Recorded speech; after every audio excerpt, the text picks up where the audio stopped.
Can you hear me now? No. I'm just...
There we That's go. what I think. Now you got sound. Okay. Okay, we got sound. Okay. Good on there. So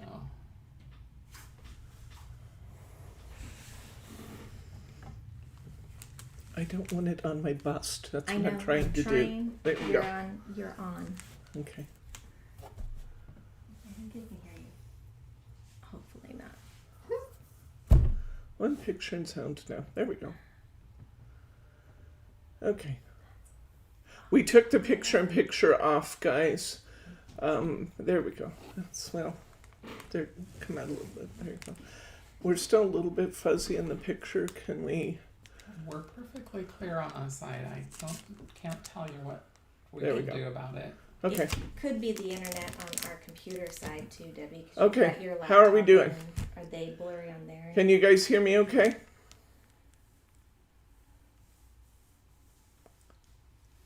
We hear you. And you're clear. Okay, we're going to take the picture-in-picture out, I think, today, because we're having some issues with the computer saying it doesn't have sufficient bandwidth.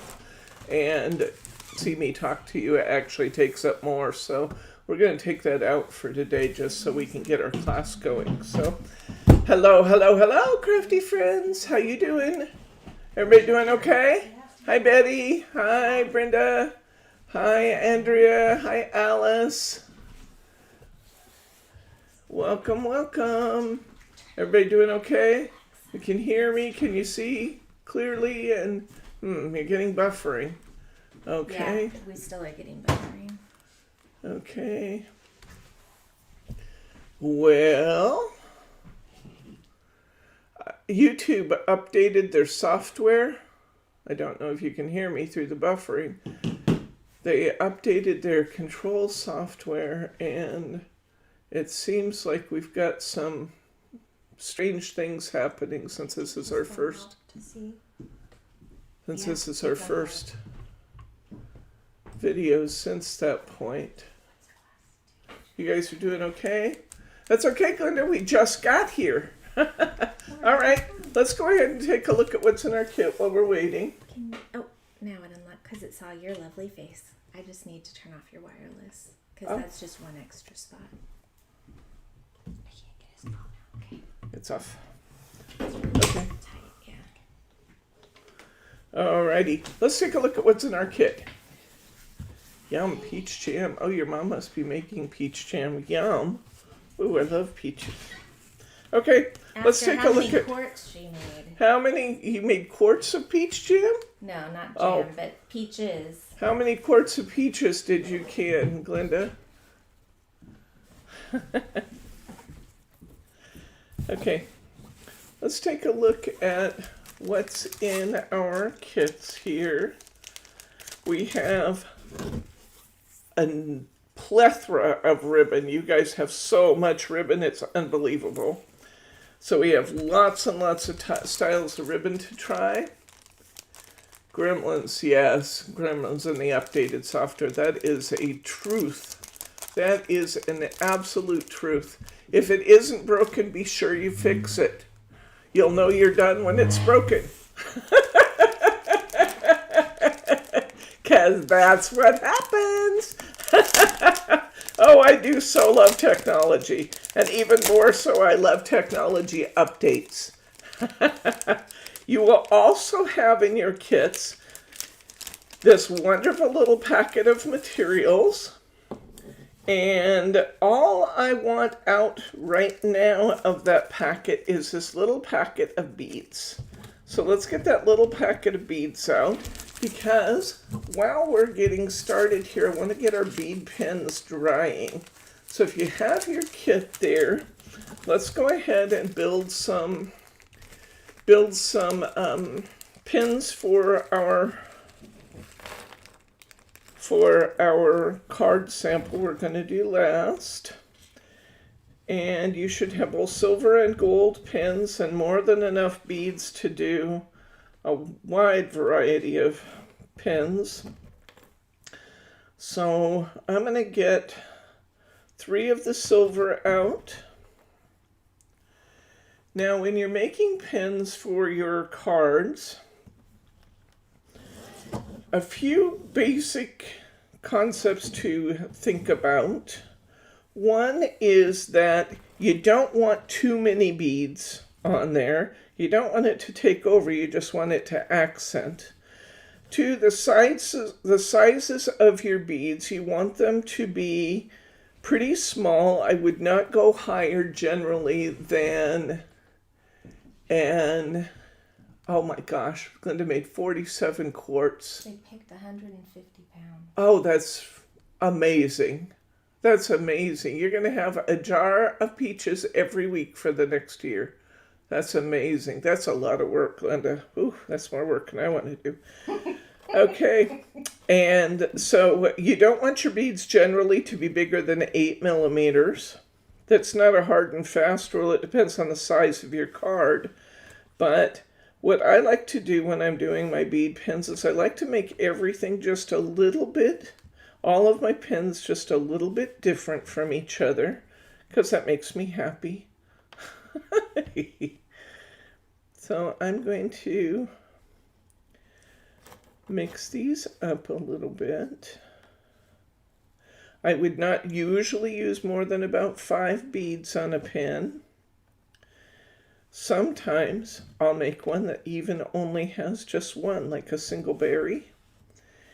And so I think, I don't know if you guys can see what I'm doing here, because it's pretty detailed. But I'm going to make 3 bead pins. I'm going to start with my bigger one here. Now these pins are really cheapy, because that's what we do. We use the cheapest ball pins or head pins that we can get. These are like 26 or 28 pins, gauge pins, which means they're really, really fine.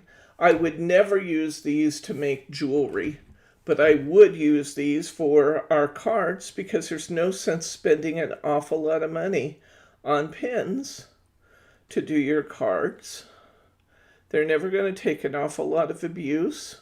Once they go in, they're just staying there. They're not being used specifically for anything. We're just going to thread some of our beads onto our pins. So I'm loading a few of my beads on. And then I'm going to glue my beads in place. Now, I did not send you glue in your kits. There's a number of glues that work really well for this. My favorite is Glossy Accents or Crystal Lacquer. These little tubes right here are from Quilled Creations. This is what we use in the classroom, mainly because they're in little tiny tubes and I can distribute them around the table. But I like these little tubes. These little tubes from Quilled Creations come in like a 4-pack. and they're just little tiny accent tubes. What I like to do, now you can use whatever glue and adhesive you have available for today. What I like to do when I glue them is move my last bead up. I like to put just a little bit, just a dot of adhesive at the top of the bead before that. Get it. I hope you can see what I'm doing here, but you might not be able to see clearly. But I'm just putting a nice dot of adhesive on the pin before the bead, and then I slide my bead down over it. What that's going to do is anchor it both to the post itself and glue it together with the last bead to kind of hold that. And then we're going to set that aside to dry. We'll do our next one. I'm going to thread my beads on. And I'm going to pull up the last bead. I'm going to put a little dot of adhesive here. I don't want tons and tons, but this can be a pretty good dot. This will dry clear. And I'm going to slide my last bead into it.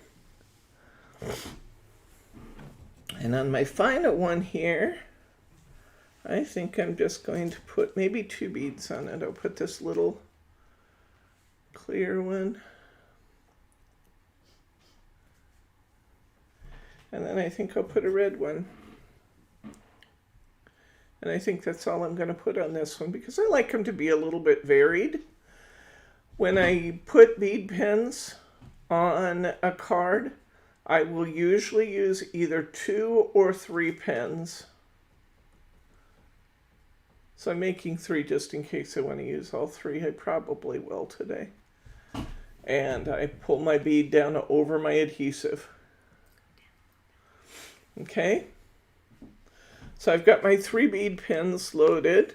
I'm going to just gather up the rest of the beads and pins because I don't need any more today. If you're using this crystal adhesive, be sure that you wipe off the nozzle before you close it because this is really strong adhesive. It's almost like using super glue. And if you don't wipe this off and you put your cap back on it, you're going to have to cut the cap off. Because it sticks on there really, really good. But I do like this for this purpose. So it's a nice thing to consider putting in your collection. And the other thing is that this crystal coat glaze, you can actually use this both in quilling, if you like doing quilling, and you can use it like glossy accents too. So it's a pretty good little adhesive. Okay. I'm going to keep out my 2 sliders. These are the sliders right here, the little pearl pieces. I'm going to set those off to the side, and we're done with this bead packet for today. You have extras because Brittany gave you extras, and she's so sweet like that. She's over here if you want to say hi to Brittany.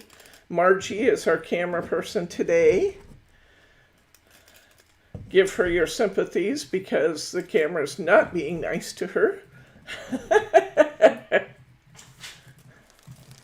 Software updates. Hi, Marilyn. She's having trouble hearing us, so we're gonna try and help her figure it out.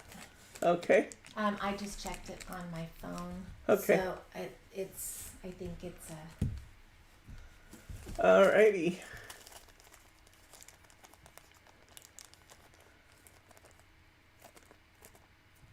Okay. So Margie's working with Glenda to get her sound. Marilyn. Oh, Marilyn.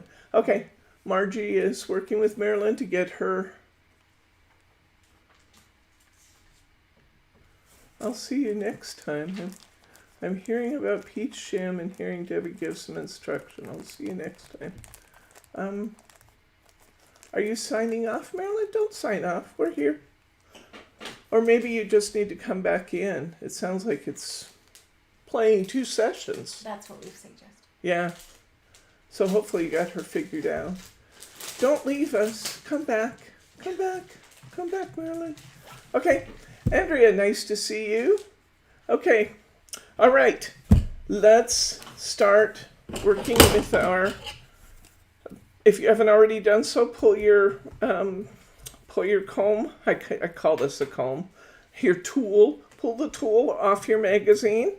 The magazine's just a freebie, guys. I've told this story before, so for those of you who've heard it before, excuse me, but we're doing it again. These tools have been retired now, and they do that every once in a while, and then they seem to kind of bring them back, so I don't know. But they've been retired, and they were getting really hard to get, but then I found where somebody had magazines, so I bought out all the magazines they had, and now you get the magazine as well as the tool. Okay, dig around in your ribbon, guys. You're going to see just how much ribbon you have. The pile kind of explodes as you start using it because we have it wound fairly tight. And I want you to dig out the short piece of crinkly ribbon. This is crepe.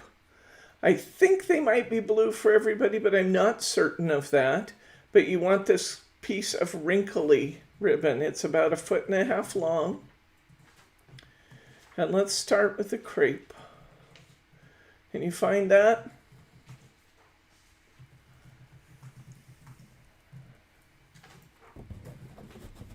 Okay, here we go. The comb that we're using, it really doesn't matter front or back now. They used to have little numbers on the tine, which was very useful, but they redesigned that. And now they took away our numbers. So let me tell you how I'm going to count this. I count this, see the little ones here? Where you see the gap in the middle, that's 0. And then we're going to start counting 1, 2, 3, 4, 5. You see that? Oops, I'm still too high. Yeah, lift it up just a little. Thank you. There we go. Okay. So 1, 2, 3, 4, 5. And then I start counting again at 1, 2, 3, 4, 5. We've got a big lag, so what you're seeing on TV is not what is showing Okay. right now. So, I'm going to wait till it catches up. Debbie, Yeah. this is what they're seeing when we get Okay. there. It's just the lag. It's a slow lag today. Okay. All right. All right. These little slots at the bottom of your comb, these are just for holding your ribbon in place. That's all they're for, these little guys here. So what I usually do is I will slide my ribbon through one of those and then hold it with my finger on the back. It helps keep my bow maker really stable as I'm using it. Hi, Avis. Helps keep my bow maker steady. Did Marilyn stay with us? Oh. Helps keep our bow maker steady while we're working. And we're going to start by bringing your ribbon across the face of your bow maker. And I want you to go between 5 and 1, between the smaller tine and the larger tine. Right there, see that? I want you to go between 5 and 1. Now, one thing that's predictable on here is that whatever you do to one side of this, you're going to do to the other. It's just automatic. You're going to, if you do it on one side, you're going to do it on the other. So I'm going to make sure my ribbon is flat, and I'm going to come behind my bow maker, and I'm going to bring this back between 1 and 5. Okay? Now I actually have plenty of ribbon left, so I think we'll try and tie a double one. We're going to come in between 1 and 5 again. Come back up between 1 and 5. You guys with me? Hot pink for you? That's okay, Andrea. Oh, and yours is green? Okay, we have lots of different colors, but you got the crinkly ribbon. Now I'm going to take the end of this, and I'm going to go right down through the hole. You see that? Take it right through the hole, and then come back up, and where the gap is in the front, you're going to bring that right back through. Okay? And then we're going to take this tail and we're going to kind of scooch up the ribbon that's in the middle there. And we're going to scooch it up onto the tines of the comb, and we're going to tie a half knot, just like you're starting to tie your shoes. You're not going to tie it twice, so you're just going to tie it one time, just like that. Okay? This ribbon that we're using is two-sided ribbon, so we don't have to worry about which way our ribbon is facing. Okay? Now we're going to, we've only tied it one half knot there. We're going to slide it up off the bow maker. We're going to turn it over, and what you're going to see is a perfectly tied bow. You see that?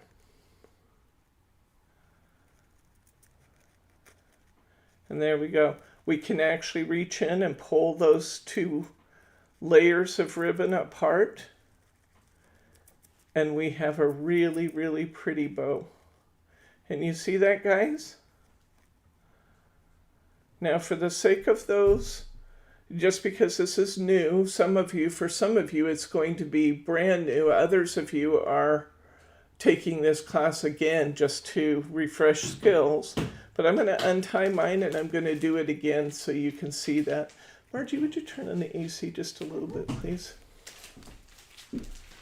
Thank you very much. It's warm in here.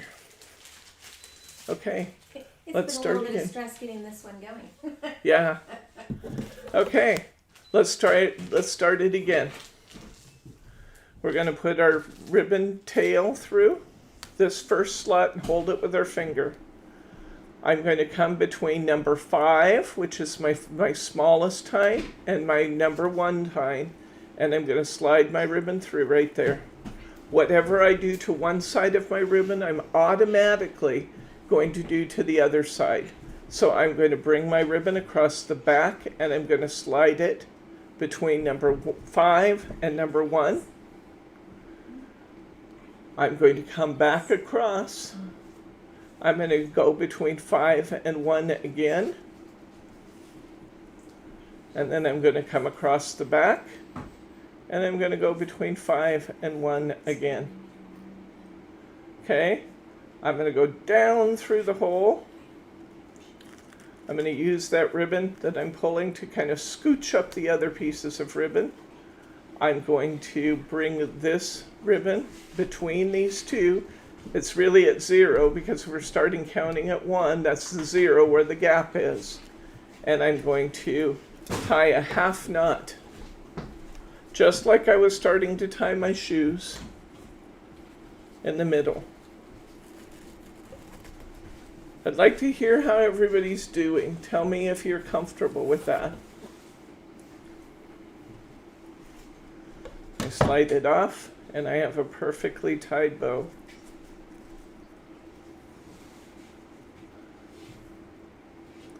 I can fluff it out a little bit if I want to by pulling one loop from the inside of the other, because they kind of scooch together when I tie it off. How's everybody doing? Did we get that one? And we have a beautiful bow. Give me some feedback, guys. Let me know how you're doing. We're running at about a 20 second to 30 second lag. Okay.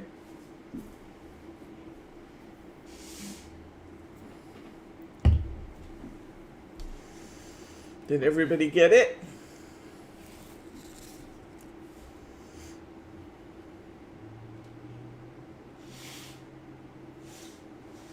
You didn't lose your sound. I'm just waiting for responses. I want to know if everybody's got it. Got mine. Andrea said she's got it. Okay, who else? Anybody having trouble?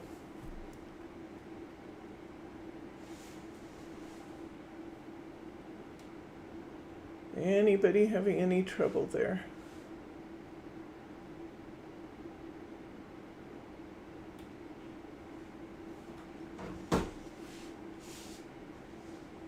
It's not pretty, but yeah. Okay, Betty, what I want you to do is sometimes we need to tighten up the center a little bit. So if it's not pretty, what I want you to do is hold the loops firmly in your left hand and pull this right tail just a little bit. Then hold it firmly in your right hand and pull that tail just a little bit. Let's tighten up that center, and then it should be pretty. Let's see if that helps. Brenda's got it. Okay. Let's try that, Betty. And this is going to be an important skill. Learning to tighten up this center piece is going to be important, because as we get more loops in there, sometimes that's going to be a really, really important thing to be able to do that. Hi, Mary Beth. Well, that's okay. That's okay. All right. Everybody got it? How does that look now, Betty? Did it do what you wanted it to do? Sometimes when you tighten it up, if you don't have a good handle on the loops, it will pull one side or the other.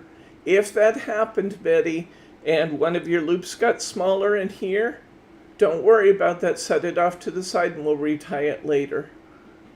The tightening helped. Good. Okay. Now what I want you to do is we're going to clip the ends.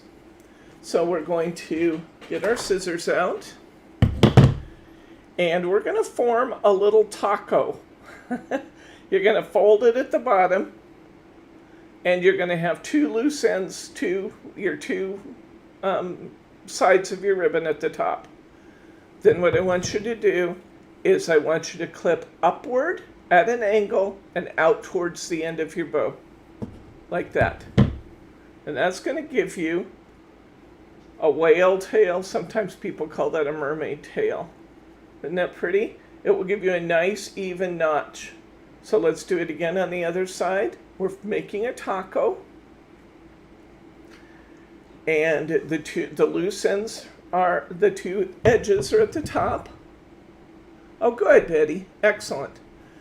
We're going to clip upward at an angle, and we get our whale tail. Now look at that beautiful bow we just created. Isn't that pretty?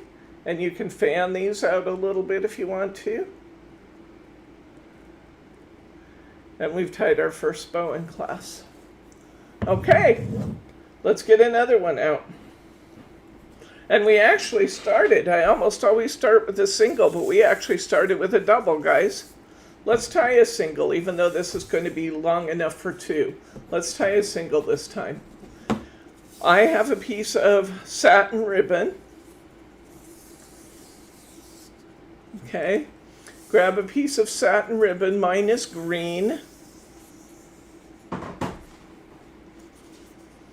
Can you find a piece of satin? Is that about 1/2 inch, Debbie? This is a 1 inch, 1 inch. or 7/8 perhaps. It's pretty wide. See how I can't tell it by looking in the camera versus looking at the ribbon across the way.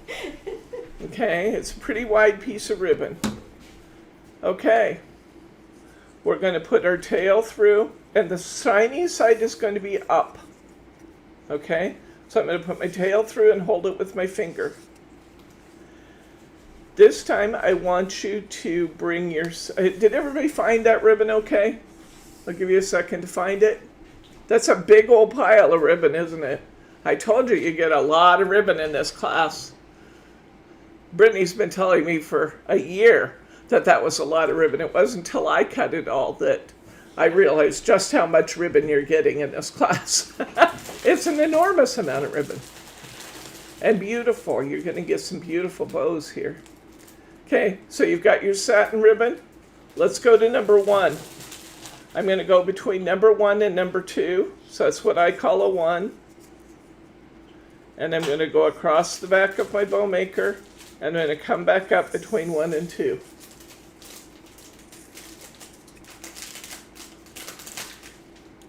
Okay, I'm going to go down through the hole. I'm going to use that ribbon to kind of scooch the rest of the ribbon up onto my comb. I'm going to come through between the two, tying in the middle, which is 0. I'm going to tie this off with a half knot. And when I do this, because my ribbon is directional this time, I want to twist my ribbon so that the back of the ribbon, the non-shiny side, is facing me as I pull it tight. I want the back of my ribbon, the non-shiny side, to face me as I pull it tight. Okay? Now sometimes that's a little tricky, but you can do it. It just takes a little practice, and you can always kind of twist that a little bit more even after we pull it off. I'm going to slide it off my bow maker, and I've just tied a really, really pretty single. Now I want to tighten mine up a little more. See how mine's kind of loose in the middle? I'm going to hold the loop and the end of my ribbon with my left hand and pull a little on the right, and then I'm going to do the same thing. I'm going to hold it in my right hand, my tail and my loop, and I'm going to pull a little with my left hand to tighten up that center. And now I have a really beautiful single. See how it kind of pleats the ribbon automatically as you're working? Isn't that pretty?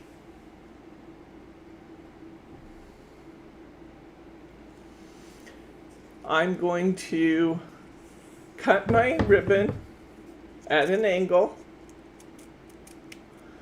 Cutting it at an angle is going to help make sure that your ribbon doesn't fray. Sometimes, depending on the ribbon, you actually have to put a little touch of glue right at the bottom to keep it from fraying. Or they actually make a ribbon, a heat tool for ribbon that you can use to automatically cut things at an angle and seal the ribbon. Unless you're doing an awful lot of ribbon, that's not something you absolutely have to have. You can see that I'm not using one here. If I thought it was an essential tool, we'd use it here. But for the most part, your bows are going to stay in pretty good shape, and they're not going to fray once you get them on your card. So that's not something I feel like we have to do. Okay, how did this work out for everybody?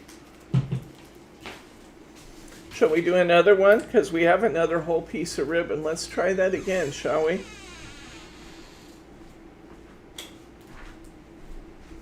Let me know how you're doing, guys, because I want to make sure that I'm pacing this so that it's getting you where you want to be. I have about a 30-second delay from what I'm saying to what you're hearing, so I'm intentionally going a little bit, adjusting my pace so that I can get some feedback from you as we go. Let me know how this one went. Is it beautiful?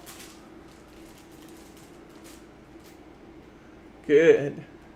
Isn't that a gorgeous color? Oh my gosh, that's pretty. Looks good. Yes, do another directional ribbon. You got it, Alice. We're doing it next.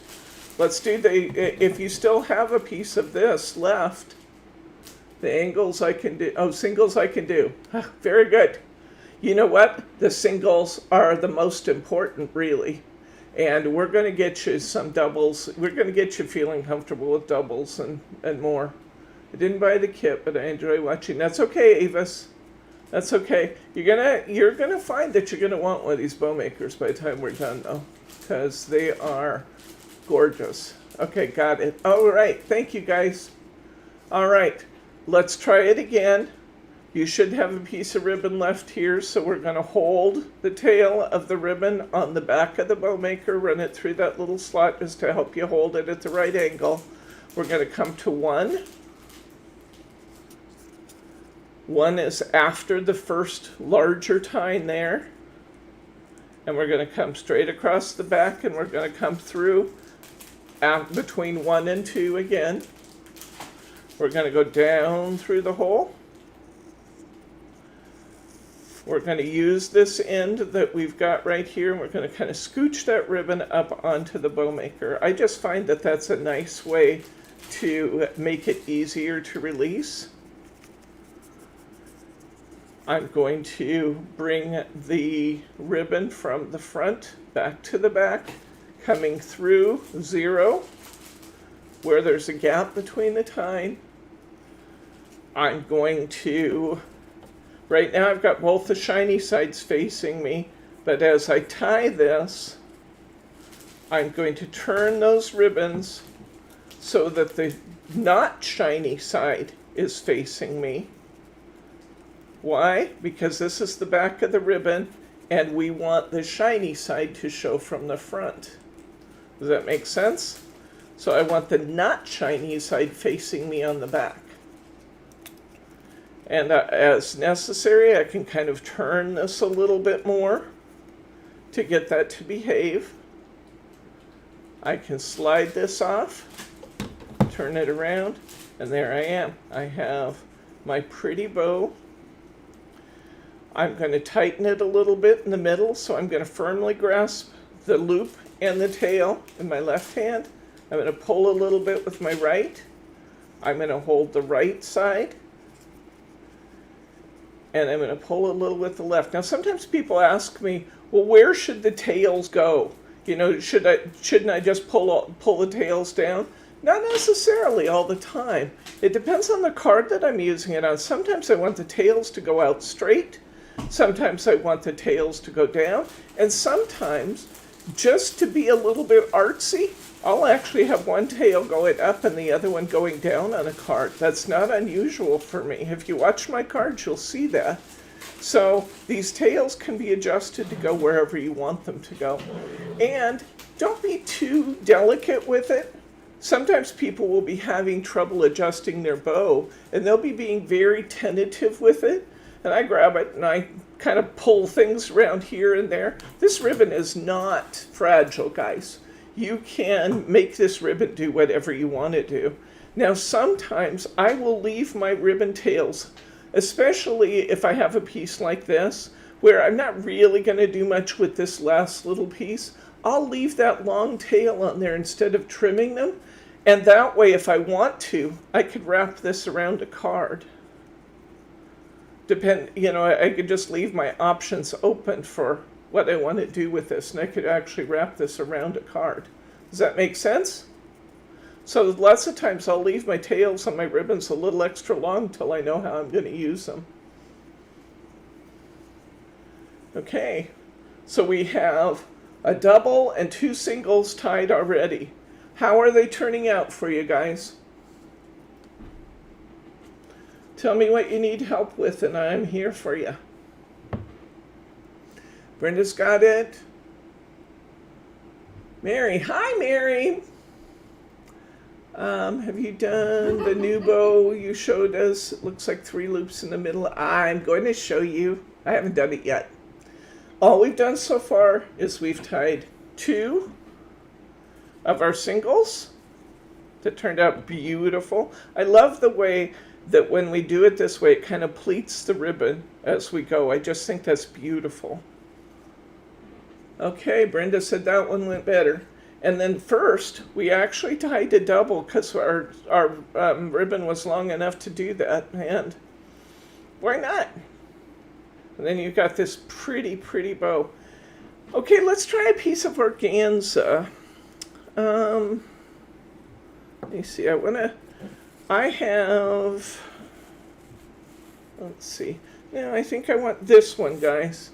Do you have a piece of organza that's about 5/8 of an inch wide?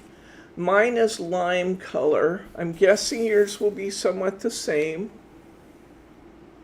It's about 2 feet long, and it's organza, which means that it's the see-through kind of ribbon. Can you find that one?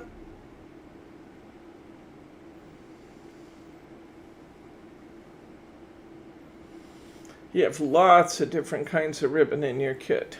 Amazing selection of ribbon. Can you find that one?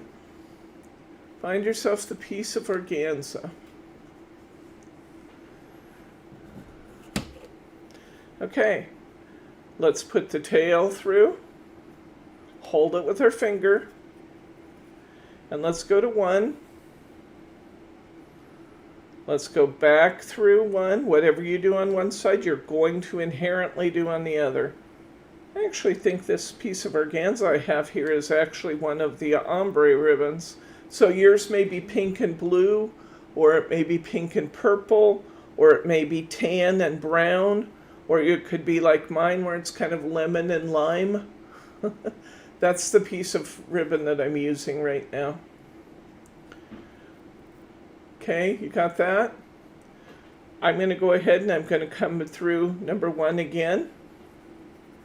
And now I'm going to come back through 1. I'm going to take this tail down through the middle. I'm going to use this piece of ribbon that I just put through there to kind of scooch the ribbon up on the bow maker. I'm going to come through at 0 again from the front to the back of the bow maker. Okay, and when I'm saying the back, I'm saying the part that's facing me. So I'm coming from the part that doesn't face me to the part that faces me. I'm going to tie this in a half knot. You may be wondering, why don't you tie it off in a full knot here? You don't tie it off in a full knot for 2 reasons. One is that we want to be able to tighten it up later. You'll notice this ribbon we just used is non-directional. It does not have a front and a back to it. Organza usually is non-directional. That's one of the things that makes it easy to tie. The second reason why we're not tying a full knot, well, there's a couple reasons. One is that you want to be able to tighten it if necessary. And 2, we don't want a great big old knot there in the middle. It will stay tied with a half knot, and you don't want a big old fat knot in the middle of your bow. We want it to lay as flat as possible. So, with this lemon lime ribbon that I just used, notice a couple things. It's distinctly darker at the bottom than it is at the top. That's part of the value of this kind of ribbon. If you're using the brown and white, or you're using the blue and purple, you can really see that. You can see that on camera really clearly, though, that mine is definitely yellow at the top and green at the bottom. Isn't that beautiful? This is what we call our ombre ribbon, and we sell a pack of this in the store. It's reasonably priced. You get like 7 1-yard pieces in a pack, and it's beautiful stuff. Hard to find too, these varieties. I got it from one of our distributors, and then we made the variety packs, because you know, sometimes it's nice to have a variety of ribbons instead of so much of one color. But isn't that gorgeous? Now we tied a double, so once we've tightened it in the center, we can loosen these petals. I call them petals a lot, I don't know why.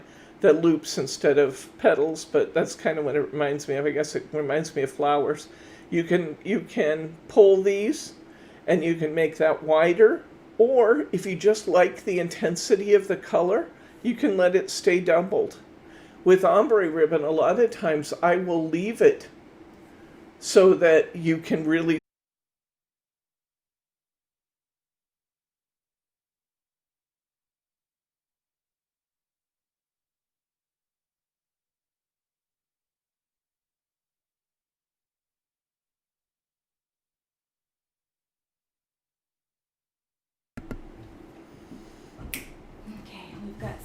Can you guys hear me? Oh, it says I'm back. I don't see it back, but no sound yet? Hey, there we go. I don't have anything yet from Brenda. Sound, yes. Okay. All right, we're working on it, guys. Thank you. You guys have a picture yet?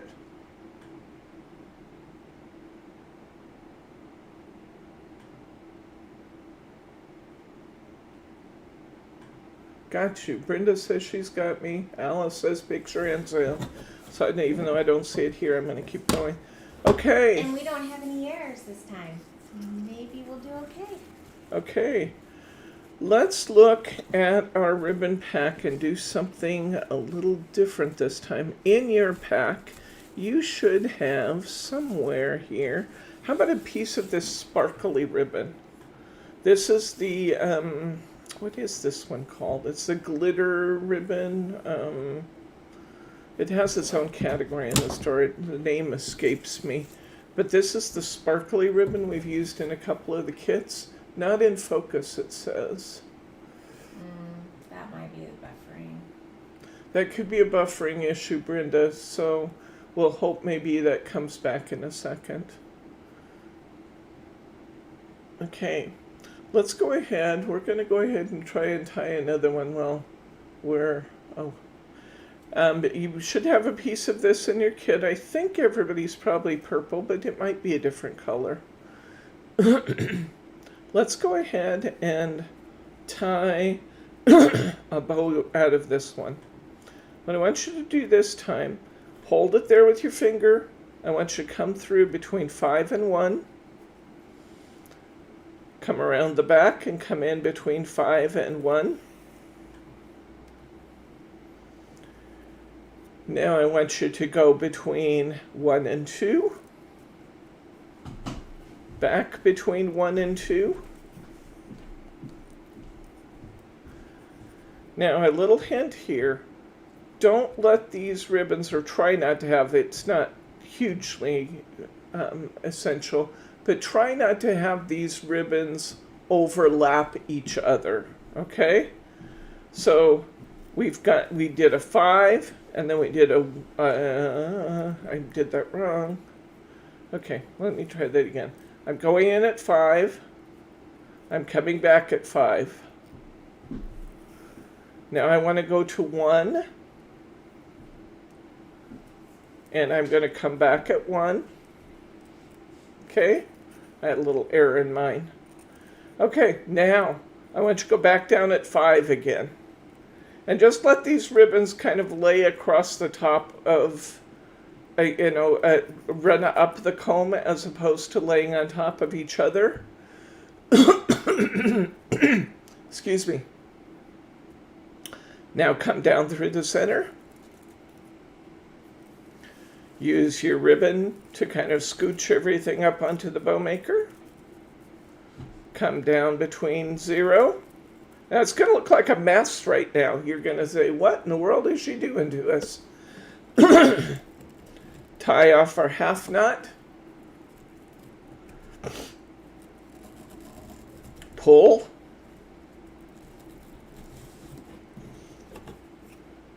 Slide it off. This is going to be important to hold this firmly in your left hand. Pull a little bit with your right. Hold this firmly in your right hand. Pull a little bit with the left. Now, we're going to reach inside here and we're going to pull out those loops. Reach inside, pull out those loops, and look what you just made, guys. It was as easy as that to tie what we call our triple. Is that beautiful or what? I like this ribbon. I think this ribbon ties really, really well. I could probably stand to tighten mine a little bit more. Here's another thing I do when I'm tightening it sometimes. Sometimes when I'm tightening it, I will literally fold it in half and hold all of the loops in one hand. This takes a little coordination. And then I will pull the centers.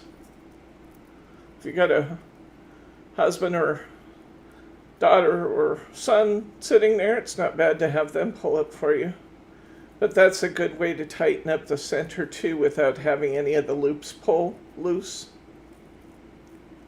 So you can actually fold it in half to tighten up those loops. How beautiful is that? Did that turn out good for you guys? We have literally like a 10-15 second lag now, so we're much better. Oh, good. Yeah. Looks like the system's working better now, so it's not quite such a long. How did you guys do with that one? Yeah? You like that one? Isn't that pretty?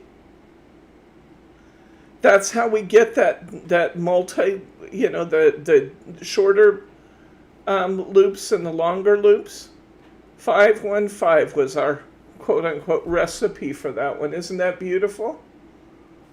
There we go. We've tied a triple. Okay, let's reach into our ribbon pack and pull out an unusual material. It's always fun to try something different.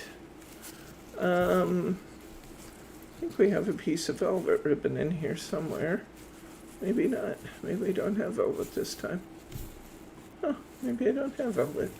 Debbie, Okay. while you are looking, I'm going to just go back in one of the comments that Andrea made when we were down.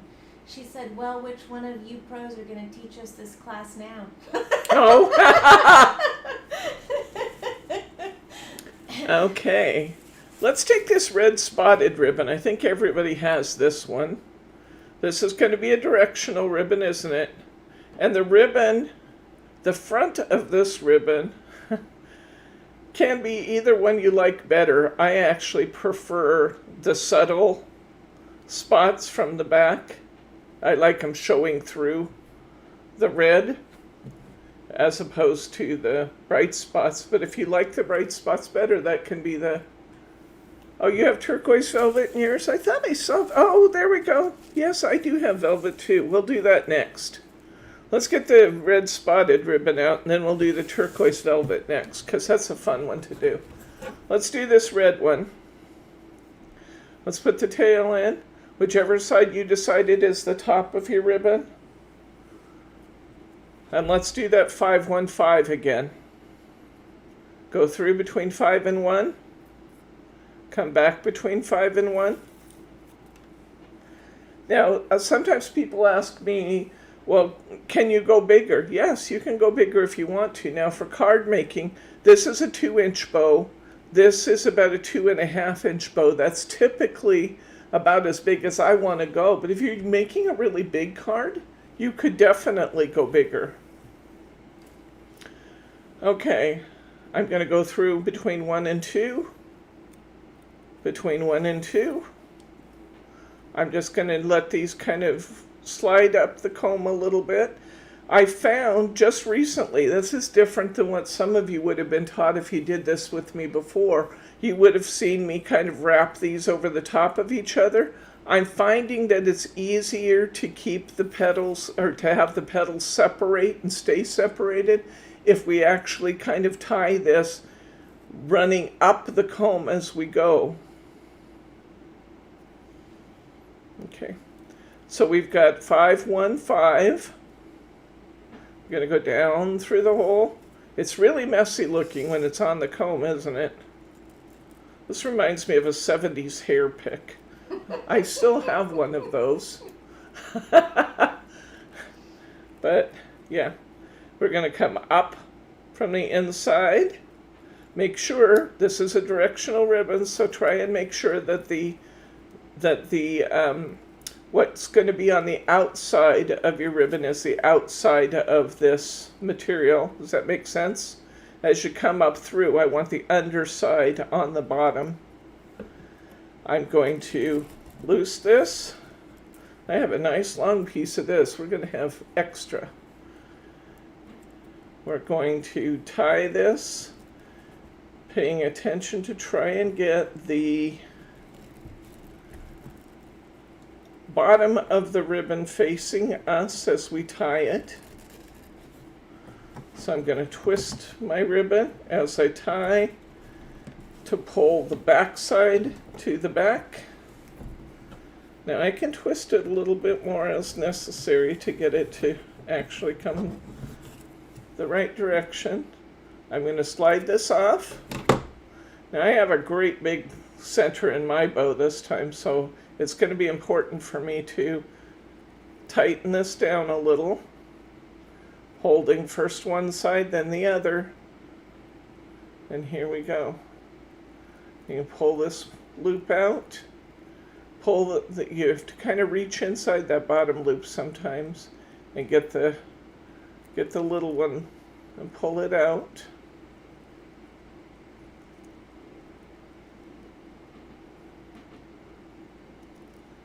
Okay. This is better with the hole in it, isn't it? It's much easier.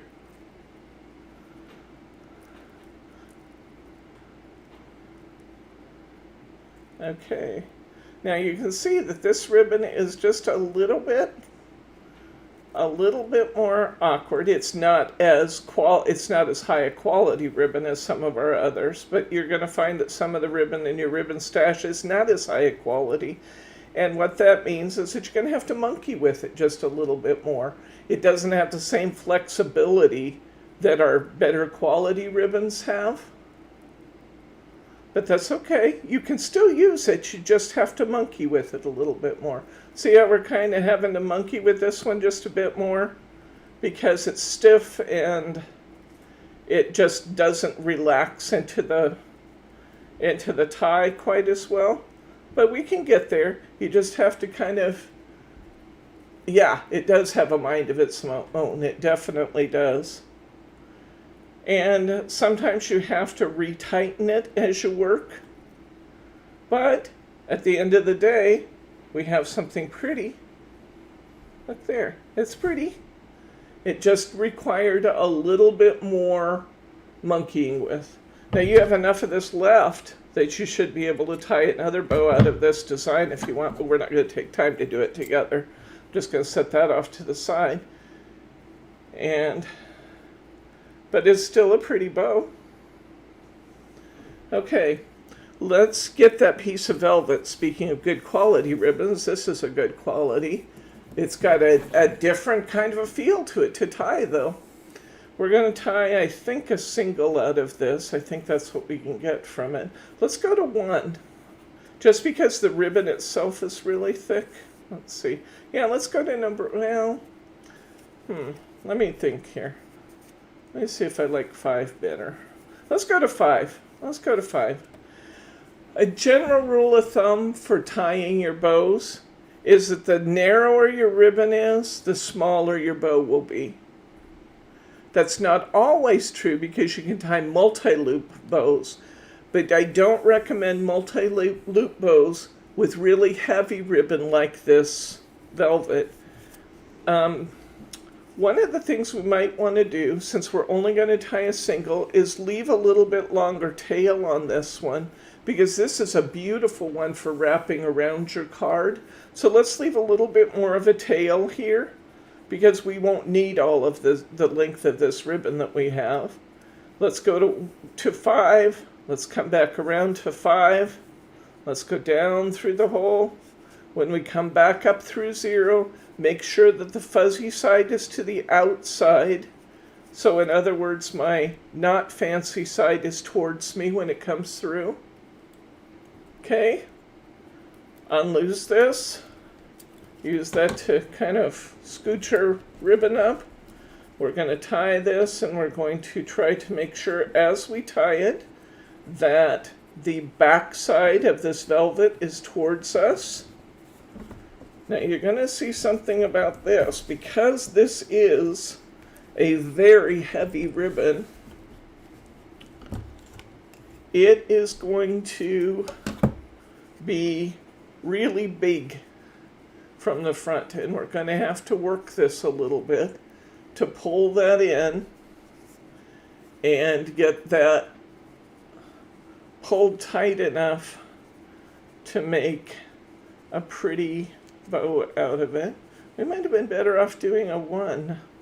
I'm wondering if a 1 might have been better just because the ribbon is so very heavy.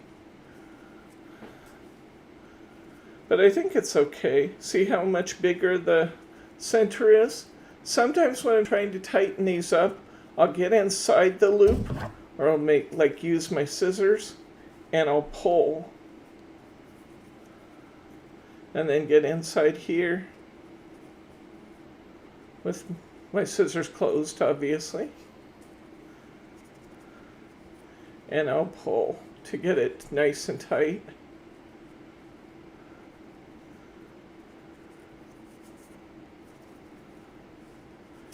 Oop. And see, I just slid my center down a little bit. See how it's kind of cattywampus now? I'm going to come back in this side, and then I'll pull it back where it belongs.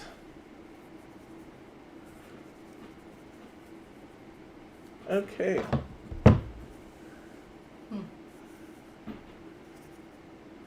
Okay. And if it still doesn't pull back where I want it, you know what I'll do? I'll retie it.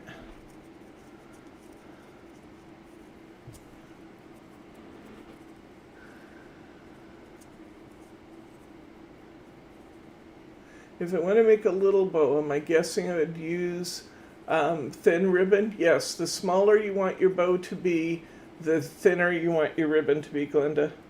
Now see, mine's still a little cattywampus, so I'm going to take it apart. That's the beauty of this, guys. It's not going to hurt it, although I did pull it really, really tight. It's not going to hurt the ribbon. Might hurt my fingers to get it loose, but it's not going to hurt the ribbon to retie it.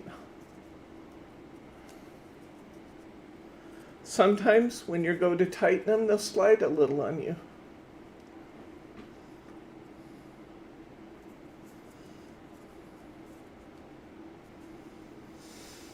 I have a small one like the Hunky Dories, and it would be impossible to make a bow with that ribbon. Nope, it's not impossible. We're going to do that, Mary. I'm going to show you a bow that you can tie out of that. I'm not going to redo this one right now. Ouch! I'm not going to redo this one right now, guys, because it's going to take too much time for me to get it untied. You know what I'm doing now. Actually, I just slid it back in place after I loosened it a little. I was gonna say I can unravel it for you. I got while you it. Work on the next I one. got it. It's still big in the middle, though, isn't it? But that's actually part of what I want you to see, is that the bulkier the ribbon, the bigger your knot's going to be in the middle. Now, I think this is still pretty, but this would be one that would be particularly suitable for wrapping around a card. See that? That would be nice that way. But the bulkier your ribbon, the bigger that knot's going to be. Okay, let's go to, actually you were just talking about it would be impossible to use that other ribbon from Hunky Dory. I haven't seen what that is, but I'm guessing it's like 3/8 inch ribbon. I'm going to show you how to tie baker's twine. I think she's talking about the really small bow maker, maybe? Oh, maybe the small bow maker? Is that what you're talking about? Or are you talking about ribbon from Hunky Dory? I may have misunderstood. She said, I have a small one like Hunky Dory's and it would be impossible to do this bow with that Oh, ribbon. okay. That's possible. Yeah. Yeah. You almost have to have this style of bow maker, or one that's got double pegs, in order to tie these bows that have the different length loops, like this one. Okay. I want you to get your baker's twine out. I think for all of you it might be green. There's also a yellow one in there, I believe. Get your baker's twine out, and I want you to fold it in half. Okay?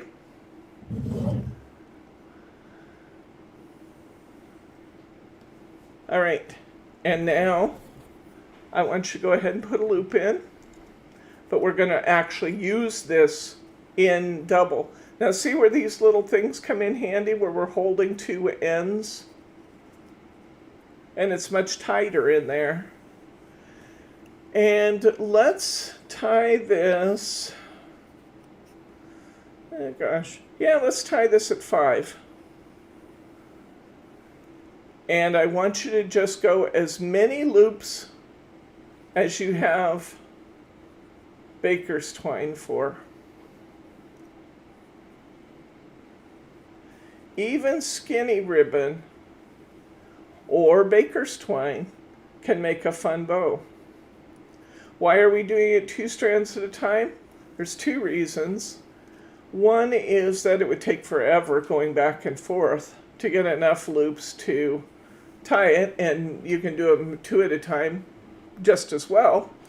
And the other is that this baker's twine can be broken. So when you go to pull it tight enough to use it, you can break it. And having 2 pieces helps protect against that. So I've gone around and around my comb. Okay, I have about this much left. I'm going to go down through the center. I'm going to scooch it all up. I'm going to tie it, pull my ends from the other end. I'm going to tie this off the same way we usually do.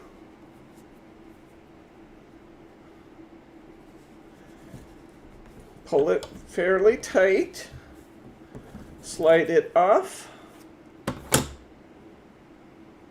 And look what we get. It almost looks like a butterfly when you fan it out. Isn't that pretty? I think it's pretty.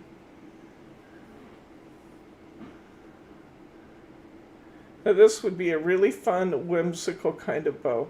And you can see where tying less loops would be fun sometimes too. You know, tying a little shorter length of ribbon, so maybe it's not quite so full when you want something that's just kind of a really casual bow.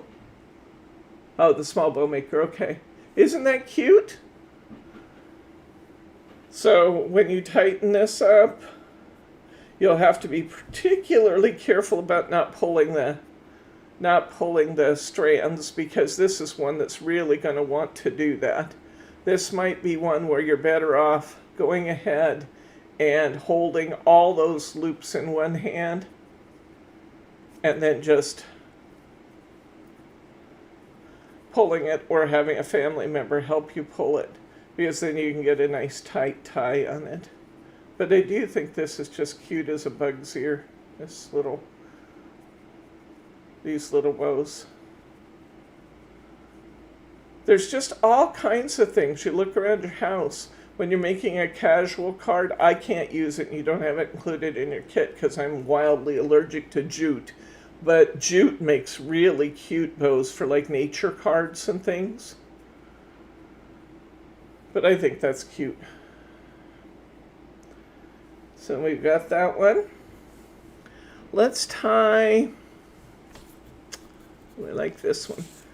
How about the, oh, here's a piece of that sparkle velvet. Can you find this one? I love this one.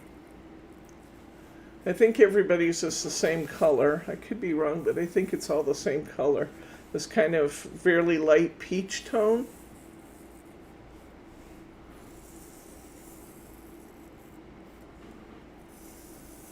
Yeah, they're great for guy cards. I agree, Mary. That's wonderful. Okay, let's go ahead and tie this one. Let's just tie a single, leave a little extra, because it's a fairly bulky ribbon. Leave a little extra, and let's go. Is it too big there? It might be too big there. Let's go to 5. Let's do a 2-inch bow out of this. It's directional, so we're going to make sure that we keep the fancy side towards the front of the bow maker when we bring it up and around. Where the underside is facing us. Let's tie it off, making sure that as we tighten it up, we pull the back side of the ribbon towards us. Pull it nice and tight before you take it off your bow maker.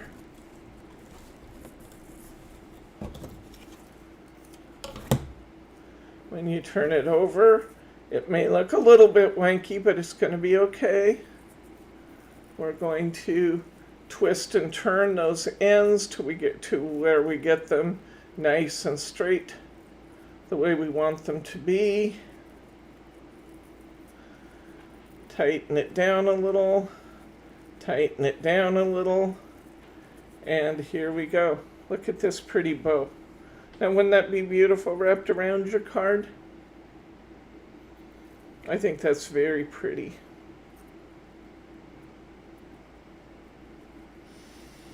So when you think you might want to wrap it around, be sure you allow yourself some extra lengths of ribbon. But that's be beautiful tied around your card. And speaking of tying around your card, let's try something just really unusual. Grab that crocheted ribbon. Mine's purple, yours could be purple or white. Debbie Kim had a question as Oh. to, is there a right or wrong side to begin the bow on? You on your want, ribbon? when you're starting your bow, you want the face, you want the pretty side of your ribbon towards you. Always the pretty side towards you in a directional ribbon. Because if you think about it, when you come around your bow maker, that becomes the top, right? Okay, if the design is only on one side, yes, yeah. Okay, let's put this crocheted ribbon in. Now you might be thinking to yourself, why in the world would anybody ever want to use this? There are times it's beautiful if you're doing like a vintage style card, or you're making a card where a lot of the design is on one side and you need something kind of heavy to carry the other side. This can be great. It's not something I do often, but I have used these actually on cards. Leave yourself a little tail, and clearly this is not one where you're going to tie multiple loops. It's going to be a single almost always. I say always, and then I always regret that if I say it. So I'm going to say almost always. You didn't get a crocheted ribbon? Oh, I'm sorry. But you can still try it with a piece of crochet lace if you have it at home, Andrea. Okay, we're going to scooch this up. It's a little more work to get it through the bow maker because it's just so darn big. We're going to bring it around the front. I'm going to tie it off. This is really kind of illustrative anyway. It is, it's an unusual material, but I just want you to see all different kinds of material.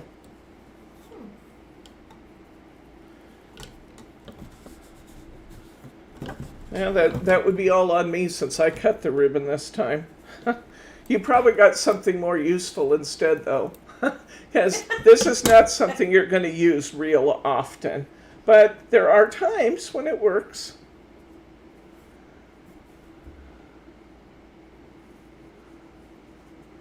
You got over 30 pieces of ribbon here, so you got a good assortment anyway. Okay, let's see that in a long, where we're tying it around a card. Can you see where this might be useful to offset something heavier on the other side of the card? Now, if you were wrapping this around a piece of cardstock, my recommendation is when you have something heavy like this and you come around the back of your card, hold that piece of card up with some foam squares so you don't have a big bulky place there where you're trying to glue your cardstocks together. So hold this whole piece of cardstock that I'm wrapping with this up on foam squares, which will eliminate the bulkiness where this is going underneath. Does that make sense? Okay. Done that one. Katie and Kelly said hello. Excuse me? Katie and Kelly. Hi, Katie and Kelly. Welcome, guys. All right, let's see. What else haven't we done yet? We have another piece of this beautiful crepe ribbon. I will tell you guys that of all the ribbons we have, this is my absolute favorite. Now, you know I really like the new ribbon a lot, and wait till you see the card samples we're making. Margie and I have just been using that and using that. It's wonderful. Crepe is my #1 favorite. This one here. It's my favorite. Margie says it's her favorite too. It's my #1 favorite because it is so very lightweight. If you feel this, I just used that crochet ribbon, so this feels like air in my hand. The crepe ribbon, I'm going to start at 5. I think we have enough to do multiple ribbons out of this one piece. I'm going to start at 5. I'm going to do a 5, 1, 5 again, guys. 1. The crepe ribbon is light to work with. It holds a knot really, really well. You're going to come to love that because some ribbon doesn't want to hold a knot. It holds the knot really well. And I want you to notice, oops, I made a mistake here. I didn't get that one at 1. So now I'm going to, let's try that. Oh, I did have it in the right place. Okay, never mind. 5, 1, and then 5 again. Whatever you do with one, you have to do with the other. The thing I like the most about it is that when we're done, the knot in the middle is just almost non-existent. So it's wonderful for cards because you don't end up with a big wad of ribbon there. It's so beautiful. Okay, it looks messy on the comb. Don't worry about that. Tie it off.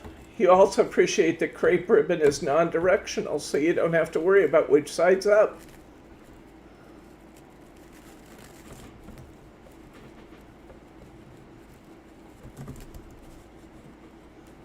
Oh yeah, Glenda, it'd be beautiful for an invitation to a tea party. It sure would. Slide it off.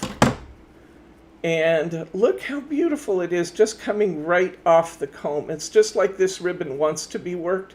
You know how we talked a minute ago about this ribbon is cheap, so we just have to kind of work it a little bit extra. This one almost ties itself, guys, because of the kind of ribbon that it is. Crepe ribbon is absolutely the best for. And feel the knot in the middle of that compared to our other bows. It's fabulous. So I'm a little spoiled because we do sell crepe ribbon. I use it a lot because I totally love it. But isn't that gorgeous? There's our fancy schmancy bow. All right, we have a little piece left. Let's tie a single out of that, because why not? This is wide enough to carry off a 2-inch bow if you, or 2.5-inch bow if you want to do it. Or you could tie a 1-inch and leave the tails, you know, the 2-inch bow at the 5.5, and you could leave your tails longer that way if you wanted to.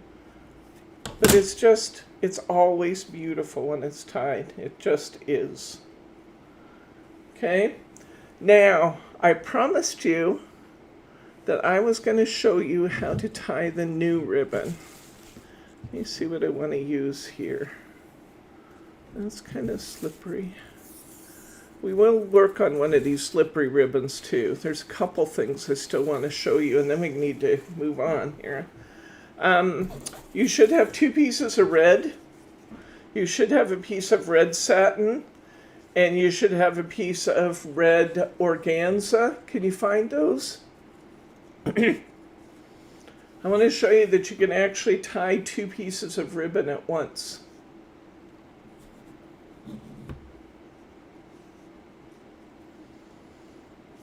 Okay, are you ready? Take the ends, put them through. You can put them in the same slot. I have the satin on top of the organza. I'm going to tie it at 1. I'm going to go around. Probably would have been easier if I trimmed my organza to the same length, but I can do it either way. I can adjust it at this point if I want to for the length of the tails on either side. We didn't give you any too much of that red satin. Keep them one on top of the other. Go down through the center. I want the satin on top when it comes through the front. This might take a little practice. That's a good Katie. question, guys. What are the other slots in the bottom? Those are for if you're tying lots of ribbons at a time. I've never used them all, to tell you the truth. I know there are things I can do with this bow maker that I haven't tried yet too. There's a bunch of videos out on YouTube. I think there's some other videos out there, and maybe even in the magazine that you got, it might be using other techniques than what I'm showing you. Okay, when I turn this, I want the organza facing me. Okay, does that make sense? Because that's the bottom. And this is going to take some tightening up when I get it off the bow maker. Here's my bow. I'm going to tighten first one side. And remember, don't be too gentle, guys. You can kind of manhandle this a little bit. I'm going to hold this other side. Now I've got that knot squaring off nicely. Okay. I'm going to go ahead and trim my crepe so I can see what I'm doing. I don't have a lot of extras, so maybe, I think I'll just trim them at an angle. I'm just going to go ahead and cut this at my angle right now. I still got that beautiful piece of organza to use. Now I've got two tails instead of one on each side, and I want to let those show. I'm going to trim this side too.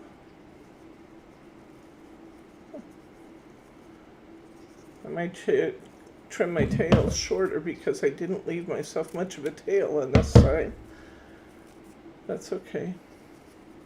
You work with what you've got. So I'm going to trim this one a little shorter too. And then I can pull that organza out.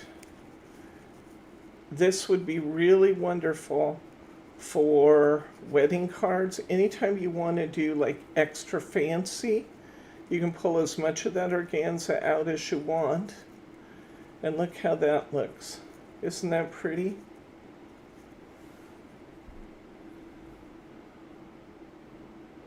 So you can tie two bows or two ribbons at one time. You do all the same things. Okay? So there's our double ribbon one. Sometimes I like to, I'll tell you right now, Grosgrain is not my favorite for the bow maker, but Grosgrain is better when it's combined with another ribbon. I think you might have a piece of sparkly red ribbon there. Look and see if you don't have a piece of sparkly red ribbon, and then get this Grosgrain ribbon that's got the mittens on it. Let's tie those together. What this is going to do for me is give this a little bit more festive look. If I tie the Grosgrain by itself, I'm just going to tell you, it's so stiff, I just flat don't like it. But if I tie it together with the sparkly ribbon, it softens the appearance of it. So I'm going to put these through. I'm going to put the Grosgrain on top of the sparkly ribbon. The sparkly ribbon's wider. They don't have to be the same width. Let's go to 1 because this is really heavy ribbon, the Grosgrain is. And if I try to tie it too small, it's going to look, the knot is going to look disproportional to the bow. I'm going to go down through.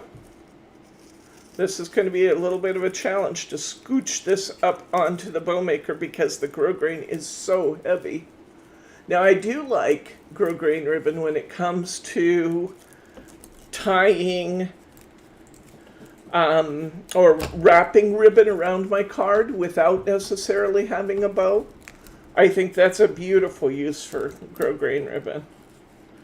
I'm going to tie this off. I'm going to bring the organza towards me because the Grosgrain ribbon needs to be on the top.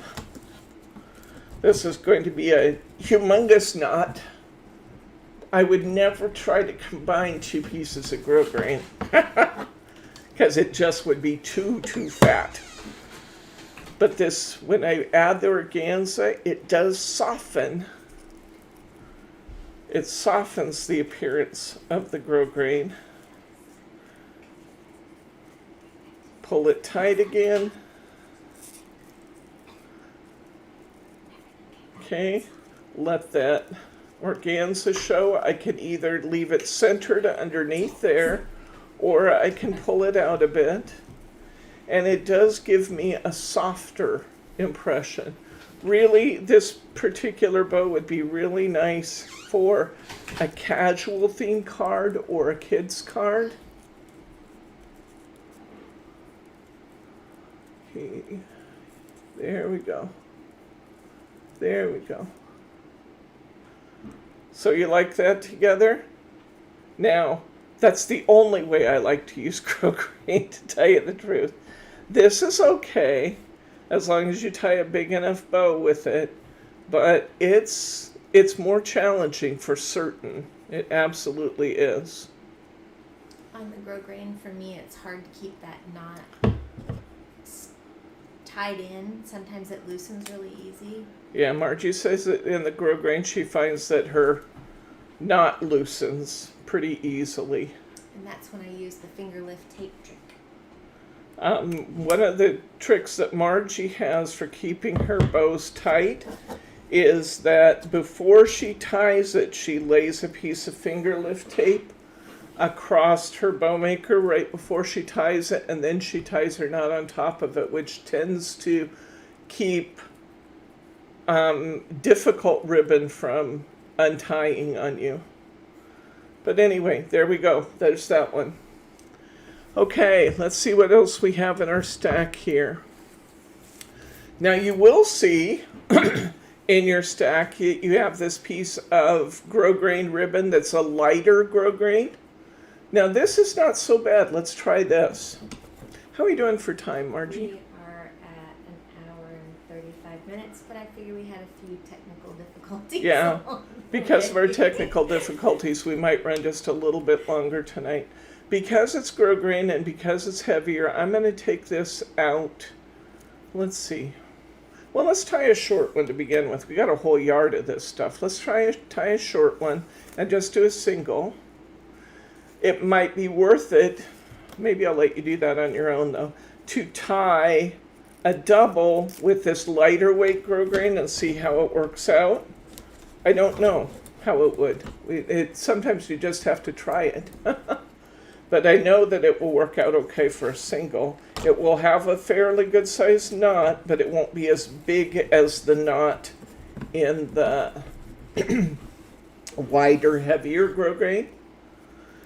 Part of my objective in this class is to have you try enough different kinds of ribbon that when you're looking at ribbon or shopping for ribbon, you kind of know what your results would be like. And see, this is pretty. That's a nice little bow. In the softer grosgrain, in a single, this is very nice. I can see where that would be very useful. Very streamlined too. So, not all grosgrain is bad. Heavy grosgrain is bad. I also gave you in here a printed ribbon. Now, I find this printed ribbon to be frustrating. You can try it. You have plenty. It's a little bit of a grosgrain pattern in this one, too. I find it frustrating because I'm a bit of a perfectionist. You might have figured that out by now. And I don't like the fact that it's almost impossible to get your words totally readable when you tie a bow. You could still use it for that. And what you could do is you could wrap the ribbon around your card, making sure that you have a place where the ribbon totally shows, and then put a bow on it that has the ribbon with the partial words and you'd know what it was.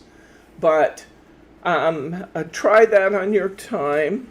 I love this one. Tie this one up. This is very pretty when it's tied. Try tying like a double or even a triple out of this with the pink polka dots on over the blue. That's pretty.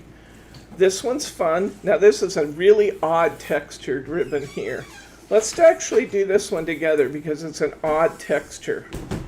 Let's tie one of these.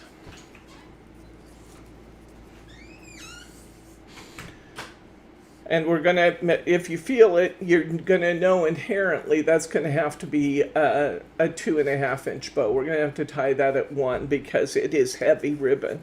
It doesn't mean it's not pretty when it's tied, it's just heavy.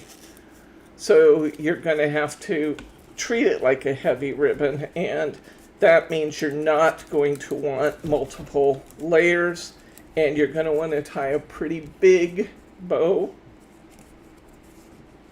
I'm going to twist my tail so that the bottom of my ribbon is facing me, which is harder to do on a heavy ribbon. It can be done.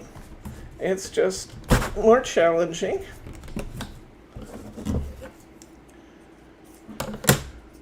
And you'll have to really manhandle it when you get it off your comb because it is really heavy. And that means you're just going to have to tell it who's boss. Fraying a little bit.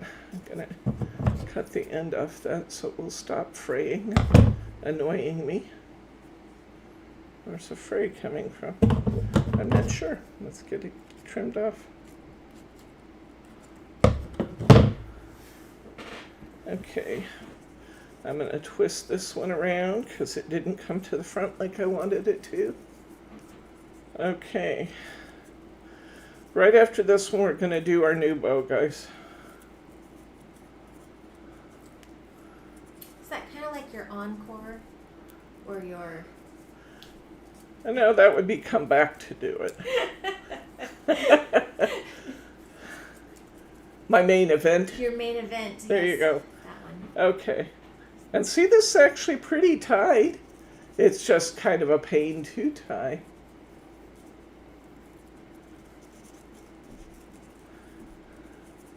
But on the right card, I see this being really fun and like a pet card. Wouldn't that be fun? Tie it like a pet collar or a bow on a pet. Wouldn't that be cute? With your ribbon slides, that would make it even look. Oh, I more forgot like the a ribbon collar. slide. Thank you, Margie. I forgot about the ribbon slide. Okay, let's do, grab your red. Well, let's see, which one do I want? Let's do satin.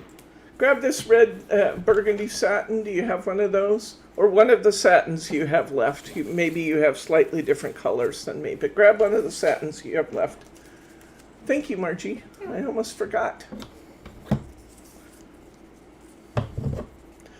What I want you to do before we start is cut the ribbon at an angle on one end, on the far end of your ribbon. Let's go ahead and do a bow. Let's do, I think we'll do, go to 1 and 1. Do 1 again. 1 again. Okay, down through the hole, scooch it up onto the bow maker, and before we feed it through, back to the front side, I'm scooching mine around because I want the shiny part of my ribbon to be out, I'm going to feed this through this little charm.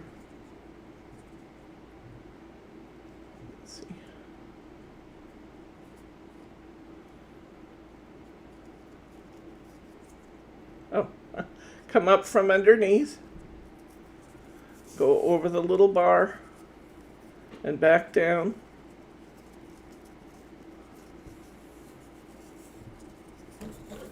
Okay, like that. I've turned my bow maker over, and I'm going to slide this little charm down because I don't want it to come through to the back. I just want to slide it right down where my ribbon is. Now I'm going to go back to doing it normally. I'm going to bring the end of my ribbon through. I'm going to tie it off.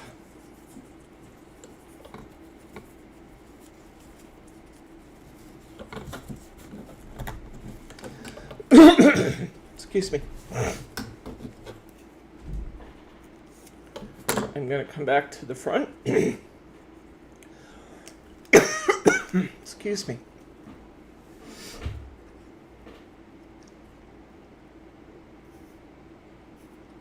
It's been very dry here and the dust is really kicking up, and so's the grass pollen. So forgive my chokes, but you guys are used to me by now. Look what we have on the front, guys.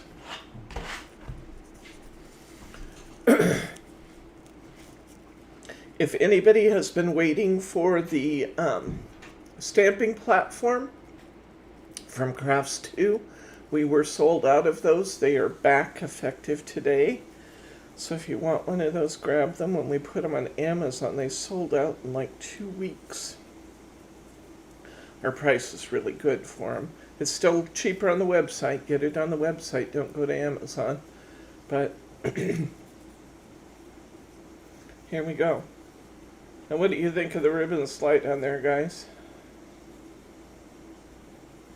You can fan those petals of that bow out.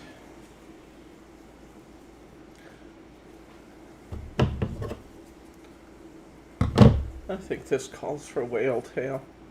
Let's fold those like a taco, clip upward and towards the end of my ribbon. Fold like a taco, clip upward towards the end of my ribbon. Look here. How pretty is that?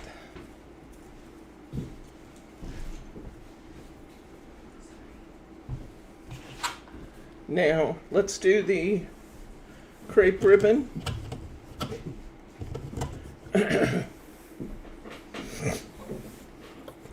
Or not the crepe, the organza.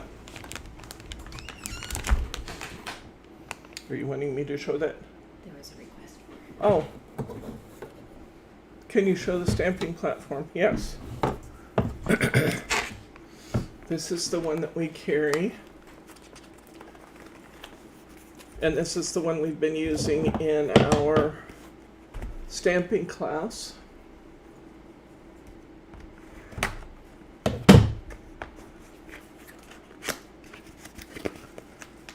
Comes all nicely packaged. Keep it fresh and pretty.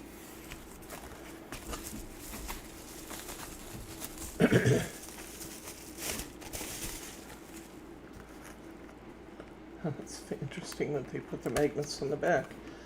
You get the stamp platform itself, which is this piece.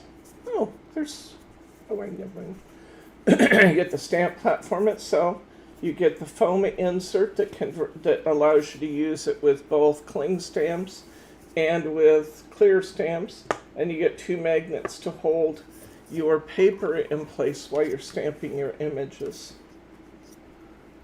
It will hold a paper up to about, I think it's about 8 by 8. It will certainly hold up to a 5 by 7, but I think you can actually stamp. I know I do 6 by 6 all the time. 7 by 7, I'm sure it would do. We froze again. Which color? The ribbon is. Say what now? We froze again, it looks like, when Oh. we're moving. We're still here. Okay, can you guys, we're waiting to see if this will unfreeze. I don't know if you can hear me.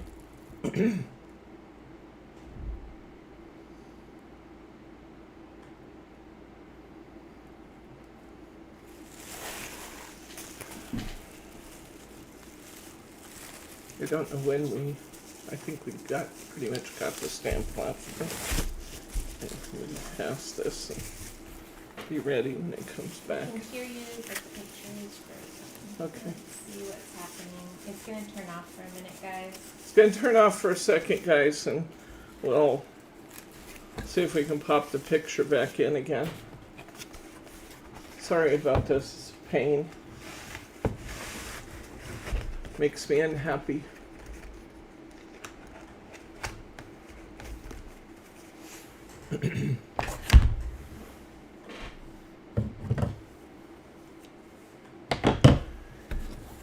Okay.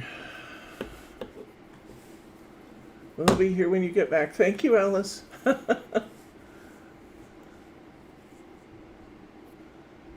Not frozen for me. Is it coming back now? How interesting.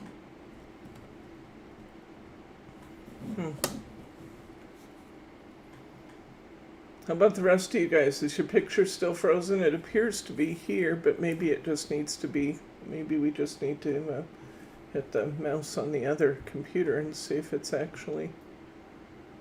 Oh no, I mean it was like totally frozen. Okay, still frozen. All right. Okay. It's not on our end of that computer, just Okay. on our. I think I might have fixed it. Hopefully.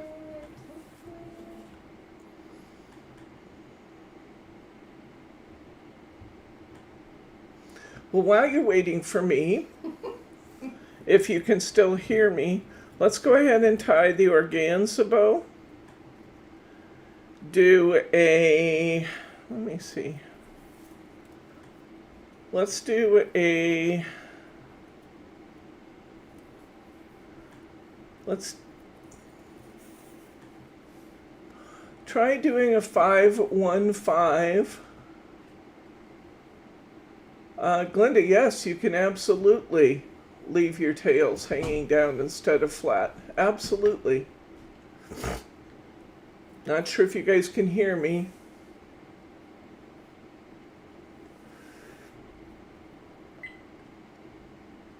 Can you guys hear me?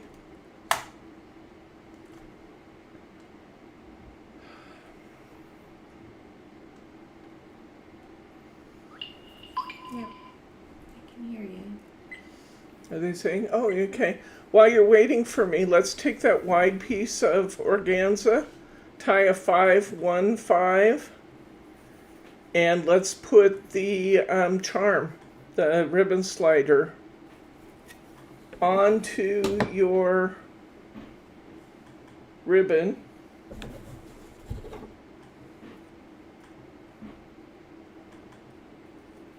we go.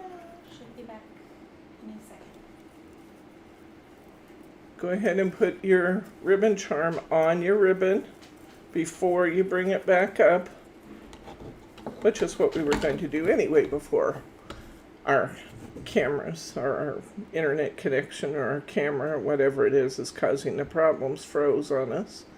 Let's feed that little charm in there. It doesn't matter that the ribbon is wider than the charm. Doesn't matter at all. All it does is just give it a nice full look inside the charm. So that's cool, huh? Slide it down. I froze. Oh, it's still buffering. It's being a pain. I'm sorry it's being such a pain, guys. We do our best. Okay. I fed my charm on. Okay. Or my ribbon slider. We have these ribbon sliders in the store.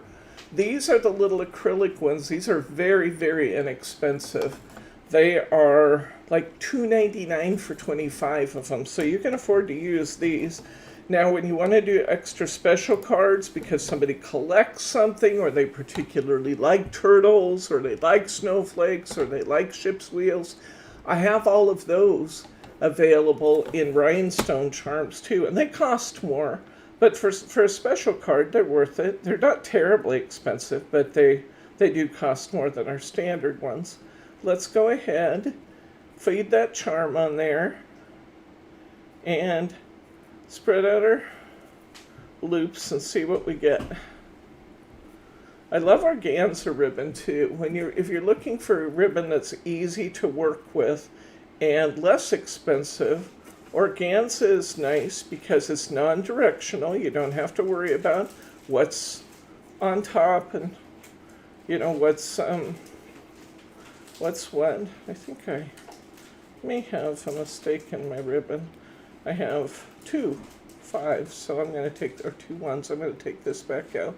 It'll only take me a minute to retie it. That's the beautiful part of this, is that I can easily just rework it. I can leave that charm right on there and slide it up when I'm ready for it. Still frozen, Glenda? Maybe you're not now, though. It could be the... Okay, so let's do that. Actually, I'm going to do them at 1. I'm going to do this one at 1. I may even do it at 2. That's an extra big bow, but let's just see what happens. It was actually being a little bit tight, so I may try this and just see what happens. This is going to be a really big bow, but for illustration purposes, there's nothing wrong with that. Okay, I've got my, oops. Oh, this is like an illustration of what not to do. Okay, I'm going to turn I this. have one of those with cloths. Always. There always has to be one. If this is the worst thing I do is have my charm upside down, then that's not too bad. Okay, I'm going to move that. Oh, I know what I did. Duh. Okay, move this back out. Okay.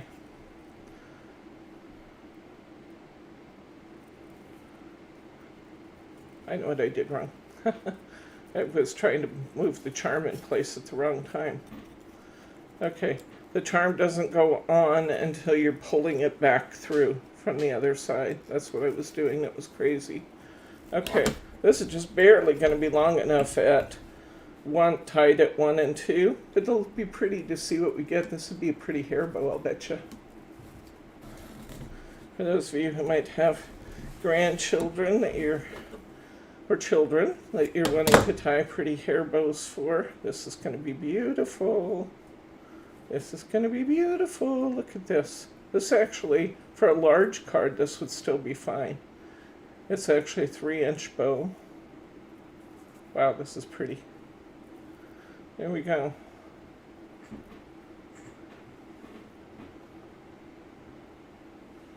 Aren't those charms, the ribbon slides, fun? There we go. That's beautiful. And that's not terribly large. It's big. It's big. It's going to have to be kind of like, you know, sometimes you want the bow to be a focal on your card. You want it to be the main thing. This would be a beautiful size for a card where you're doing that, where you have a beautiful background and you just want to feature the bow. I could see wrapping this around a card, you know, doing a pretty background, maybe wrapping this around a card at an angle and putting a tag on it, and that's all I'd do to the card. That would just be beautiful. Yeah, I was just about to say, with working with those little tags that Yeah. we kind of have those extras on, Yeah, the a lot Christmas ones. Exactly. Those would be great. A lot of times Hunky Dory will put a bunch of extra little tags, and they're not quite big enough to use as gift tags unless it's for a really small present. But this would be beautiful to use one of those little tags hanging down from this and just to maybe emboss a piece of background paper, hang this on your card, and then bring one of those little tags down from it. Wouldn't that be beautiful? Okay, let's look at our new bow. I gotta find a piece of ribbon that's just right here. How about our new ribbon? Yeah, but I didn't send that to them. They That's don't true. have it in their kit. Let me do it with the new ribbon first, and then we'll try it with one of your pieces of ribbon. Let me try it with the new ribbon first. A lot of you have this ribbon. Already. A lot of you have this ribbon. We've sold out of some of these styles 3 times now. So I know a lot of you have this. Okay, let me show you the new bow. Are you ready? Here we go. I was so excited when I tried this and it worked. Okay, I want to do a 5. Whatever you do on one side, you have to do on the other. I'm going to go to 1. That's really important with this one, that you don't overlap your pieces. Just let them lay side by side on your comb. I want to do another 1. Coming back. I want to do another 5. Coming back, of course. So I have 5, 1, 1, 5.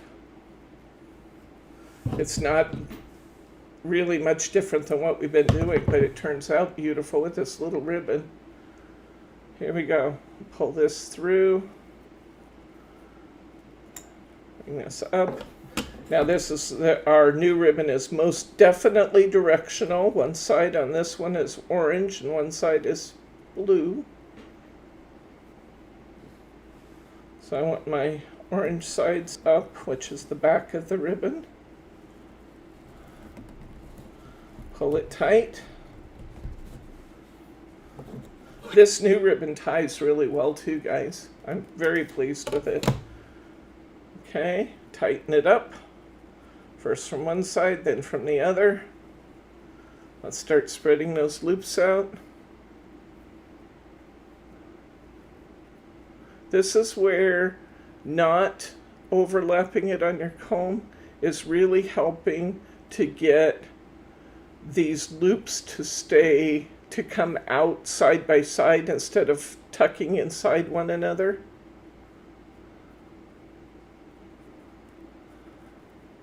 Now we have 4 loops on either side, and our bow is just fabulous. Here we go. There it is, guys. That's your new bow.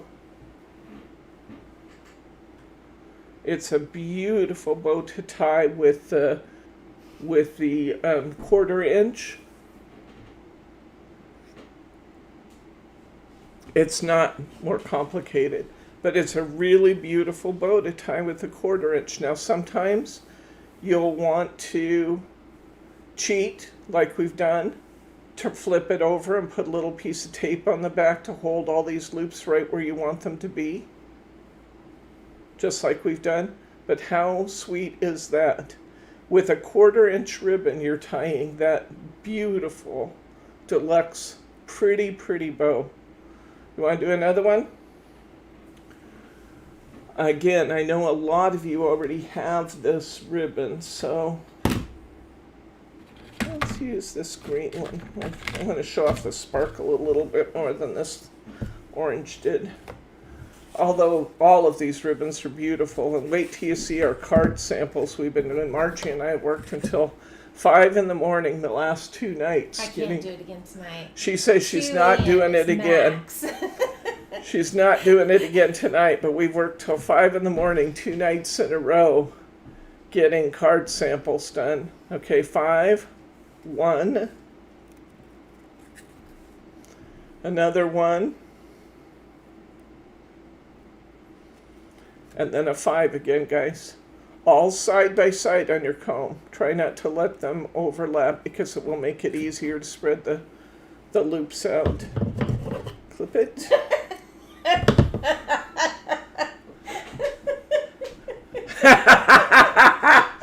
Yeah, Margie drank the Kool-Aid.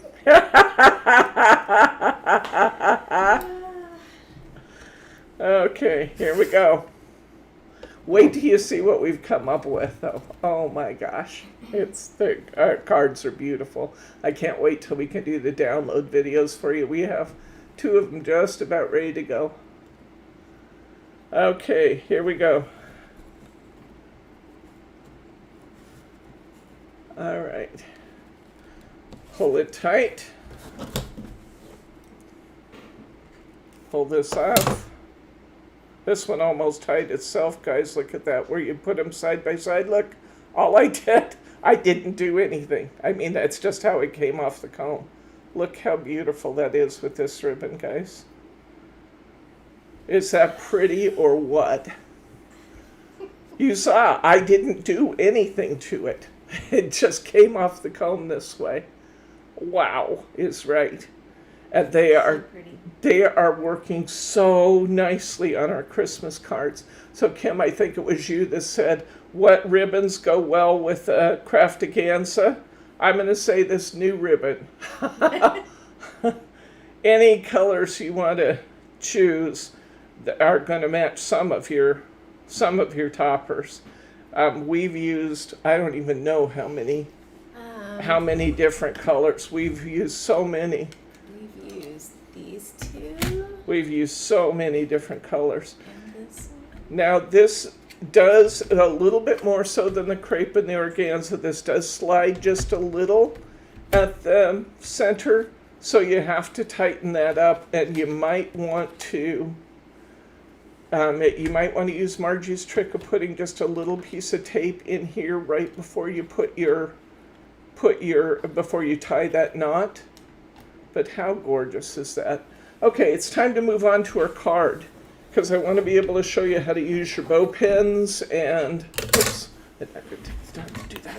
Okay, after that, you sorted it all out. I want to show you how to use your bow pins, and we're going to tie a pretty bow to go around the corner of our card.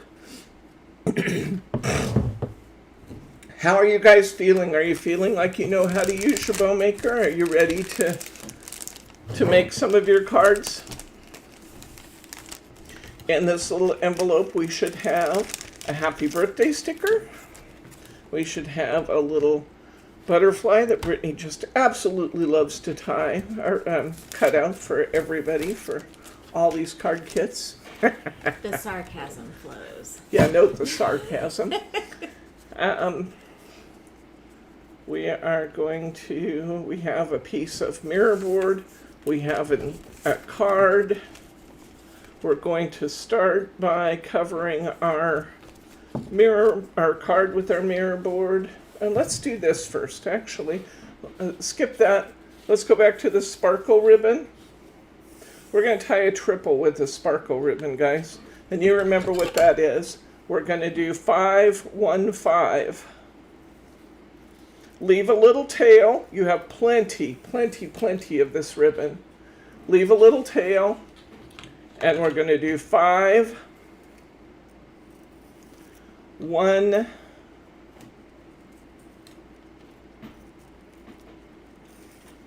5, down through, come on, down through there, really, and back up.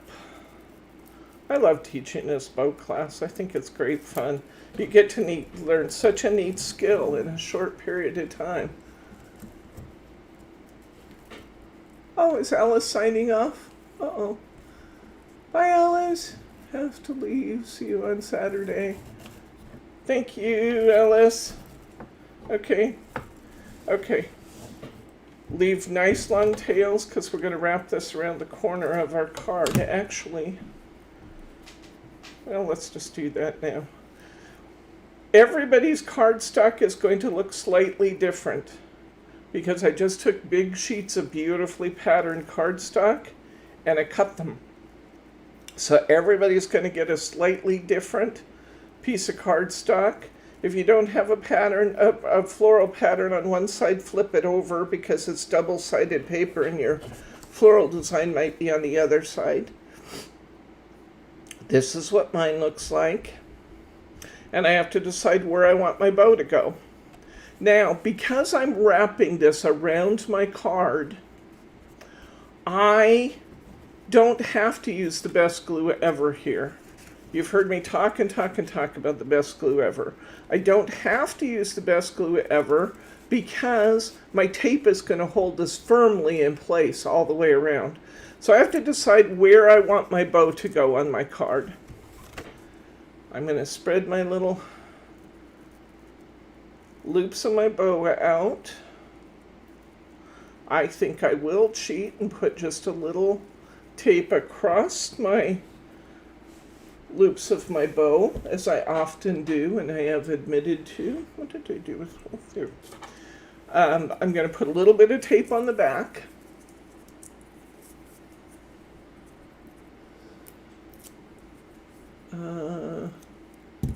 Do we sell what paper pads? What does that say, Margie? Sorry. Let me. The mini tay paper pads. I'm not familiar with those, Kim. What is that? MINTAY. Huh. I'm not familiar with that brand. So I guess the answer is no at this point, but if you can tell me a little bit about the brand, we might get it. If our distributors have it. So I put a little piece of tape right across my loops of my bow. Did you see that? I hope you can see what I'm doing okay. I'm going to take another little piece of tape. I'm just going to take like a little 1/2 to 3/4 inch piece of tape. I'm laying right across the loops of my bow. I've got them spread out where I want them. And then I'm taking this off. And I'm taking this off. Oops, I just took my whole tape off. This is one reason I usually use the best glue on ribbon, because tape does not hold for the long run unless we're doing what we're doing today and wrapping it around the back. Then it stays just fine. I'm going to now take, oh, isn't that pretty? Like the paper boutique. That's pretty. These are Poland, from Poland. I do not have it yet. I'll look into it. I do know that there are some beautiful, beautiful, beautiful ones from Paper Boutique that I can get. So if I can't get that one, I can get similar kinds of papers for you. I'm going to put tape right down my ribbon. Now, I have one more thing I want to do before I put my ribbon down. You'll want to get some foam squares out. I'm sure you all have them. And I'm going to build myself a little wall of foam squares. I'm going to double them. I have 2mm foam squares here.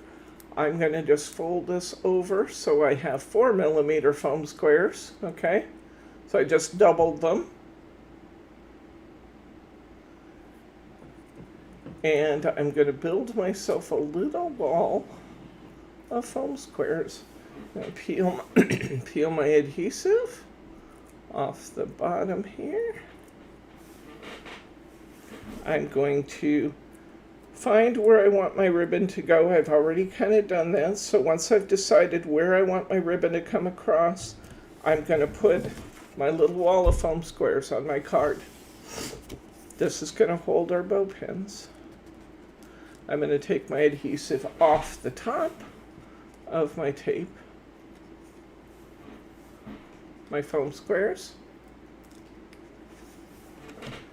And now I'm going to take the tape off my ribbon. When you have tape on your ribbon, it almost always works better to tear it in the center and pull both directions, because your tape is on fabric. It's going to want to lift off the ribbon. So by tearing it in the middle, you'll save yourself some grief of putting it on over and over again.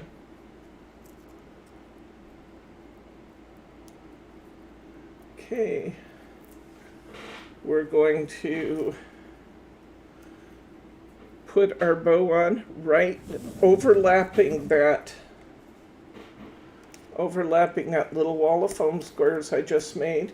Now this sparkly ribbon is very lightweight.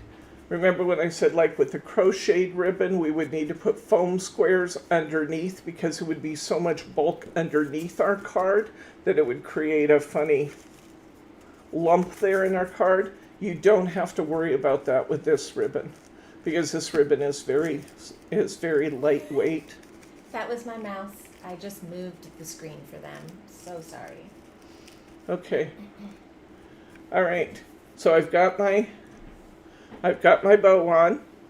Now I'm going to take my bead pins. Oh, let's wait. Let's put this down on our card first. Let's get our card covered now with our mirror board. My foam squares out of the way. Let me cover this. I'm going to put my bow pins in last, so I'm not monkeying with my card with my bow pins in it.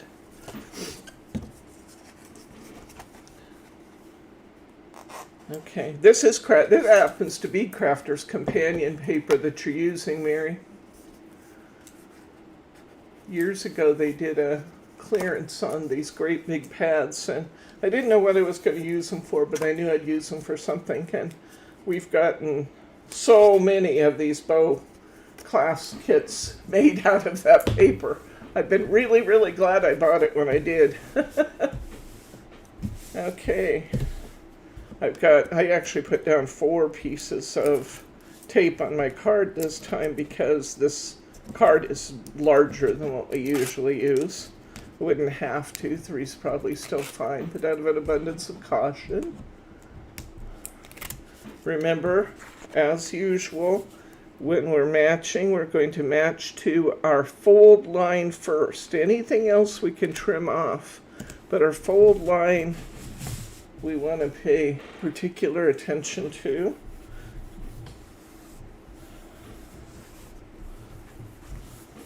Okay, I'm going to trim off my excess. I have just a little bit of excess Mary here.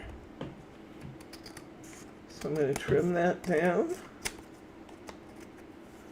And then my card is perfect. I'm going to check my fit here. And I like that a lot. I better like it since we measured them just to fit. I'm going to put this on with some tape flags. Get my tape out again. I could glue it too. That's another option. Remember, when you're using tape flags, you only want 2 pieces of tape instead of the standard 3, because the middle one would never be peeled. It would be a waste of tape. Come on, let go. Let go. Let go. Stamperia. Annette, we just got a new supply of Stamperia and it's down in the store. I just listed it to the store this week. So there is Stamperia available again. We were almost sold out of all our styles, but there's some new styles that are really, really pretty. Okay, I'm going to check my margins. This looks a little narrow over here. Let go. Let go, I said. Katie might be interested in taking over your business for you later, Debbie. She says that she wants to own a crafting business when she grows older. Okay, and here we go. Oh, Katie wants to, yeah. Well, Katie, by the time you're ready, I may be ready to sell it to you, babe. Go to college, get a nice business degree, and you will be set and ready to go. Got to learn how to do all that accounting. You want to be a business owner. Or you got to pay all your profits out to other people to do those jobs for you. So get good at math and accounting, and you will be all set and ready to go, because you'll already know how to use all the supplies, because you're such an avid viewer. You are here watching us all the time. You may be all ready to go that way. Okay. Now, I don't know that this next step is absolutely necessary. It's kind of an abundance of caution issue, but I like to put just a little bit of glue right on my pin before I put my pin in.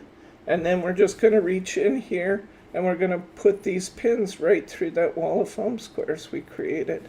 Now, I always get asked this, what about the metal coming down below? Well, I can tell you, to me, this is like a little bouquet of these, and I don't care in the least bit that the stems show. If it bothers you, you can reach in there with your scissors once they're dry, let them dry, then you can clip those off. I usually don't. But I'm going to put 3 of these pins right in under my bow. The beauty of these pins is that you can make these in any color that's going to complement your project.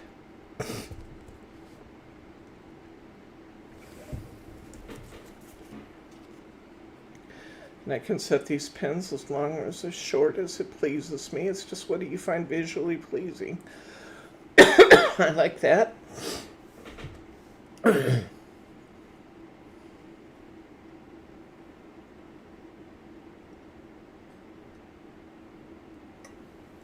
Okay, got my pins in. And you can see you wouldn't want those to be a great deal bigger. They could be a little bigger. These are 6mm stones. You can go up to 8. Like stones, I say beads. You go up to 8. I really like to use bright colors and iridescent colors for my pins.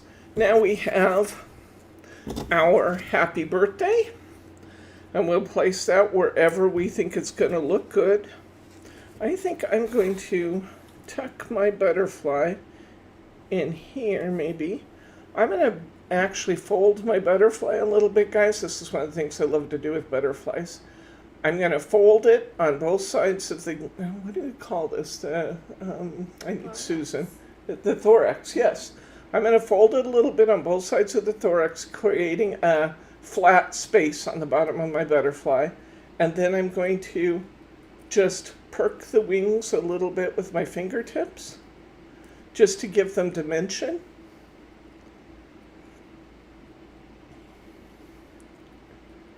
And I always do this with my butterflies, just because I think it looks beautiful.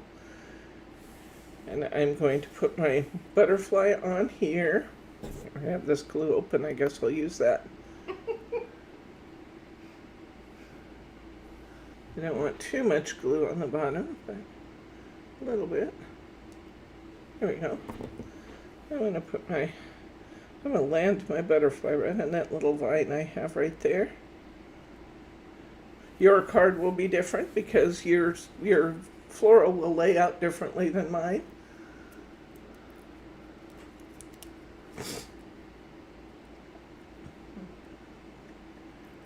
Okay, and I'm going to put my happy birthday in here at whatever place it suits my fancy. Your birthday may be, it may be cursive, or it may be like mine and be block letters. Some of you got each. We just cut up a sheet of stickers and you kind of get what you get. But I love this iridescent sticker material with the Rainbow Mary. It's so pretty. And there we go. We've got our bead pins. We've got our bow wrapped around our card. We've got our beautiful little butterfly all shaped. We've got our happy birthday greeting on there. And how pretty is that? Wow. Wow, wow, wow. Okay. And so, you're asking about the microfiber cloths. This is what Mary just ordered. And you can just wipe around. Where you have a lot of Mary showing, sometimes it's nice to take the fingerprints off. If it's underneath your work, who cares? But if you have a wider margin like this, sometimes it's nice to take this off. This is also very useful for taking fingerprints off of photos when you're scrapbooking, and it's also great for cleaning your glasses. It will take face film, oily film, off your glasses. So I keep several of them around where I'm working. See what you're working on, you just got to clean the glasses. Sometimes you just have to clean your glasses while you're working. You definitely do. So we have a couple different styles of these little microfiber cloths. They're very inexpensive and they're nice to use. So let's just kind of recap what we've done today. We have learned to make bow pins. And we know that we are going to use the least expensive pens we can find because they're not going to take a lot of abuse here. We usually have some available in the store. I don't know if they're there or not right now. We'll try and get some more of those up for you soon because we do, we source them in China and we get a good deal on them, so we can pass that good deal along. Beads, you probably have if you're like most crafters, you probably have a plethora of beads in your personal stash. Get those out and use those for your bead pins, guys. It just adds a really nice touch to your cards. And you saw how easy it is to do. For our bead pins, my recommended adhesive is either Glossy Accents or Crystal Coat Glaze. We have this available in the store. I think we have Glossy Accents too, but these little bottles are really handy because you can open them one at a time. It comes in a set of 4 for like $4.95, maybe $5.95. But you get 4 little bottles like this, and each one goes forever. So we have talked about wrapping our ribbon around our card. When you're wrapping it around, tape is absolutely sufficient for gluing it down. One thing we did not talk about, and you've heard me say this so many times, I'll try to keep it short. This is the best glue for putting your bows down where you're gluing your bows on. The reason for that is that regular tape and lots of regular adhesives will let go of the bow and just stick to the card, because even if you put it on with a glue dot, a lot of times the fibers in your ribbon will cause the glue dot to let go. This goes on in a liquid form, it turns into a glue dot. And because it's going on in liquid form, it's capturing all those little fibers. And when it dries into a glue dot, it is an absolutely perfect adhesive for gluing bows onto things. It's my everyday supply. I use it every single day. We have learned how to tie our new specialty bows. We have learned how to tie a bow and include a slider. We have learned how to tie our basic 515 triple bow. We have tied a variety of double bows using this ombre. Some of the ribbon styles we've used is this glittery, this new ribbon that we've all tried. We have satin ribbons in the store. We have this wonderful crepe available either by the roll or by the collection. We have this glittery ribbon, which is fabulous. It's also available by the roll. We have tied a bow using satin and organza in one bow. We have tied a triple layer organza bow and we've put a slider in it. We have wrestled a little bit with cheap ribbon and we found we can still use that. It just takes a little more work. We found how to soften the effects of grosgrain, and we've talked about the fact that you generally want to make larger ribbons if you're using heavier grosgrain. We have worked with some very unusual materials just to try them. We know that you can use even large materials like crocheted ribbon. We have tied a beautiful little butterfly kind of shaped ribbon out of baker's twine. We have used velvet. We have used glitter velvet. We've tied some spectacular singles. Aren't those just beautiful? Out of just satin ribbon. 7/8 or 3/4 to 1 inch ribbon usually for those satin. We tied our very first bow was this pretty one on crepe and the double. We have accomplished a great deal in a short period of time.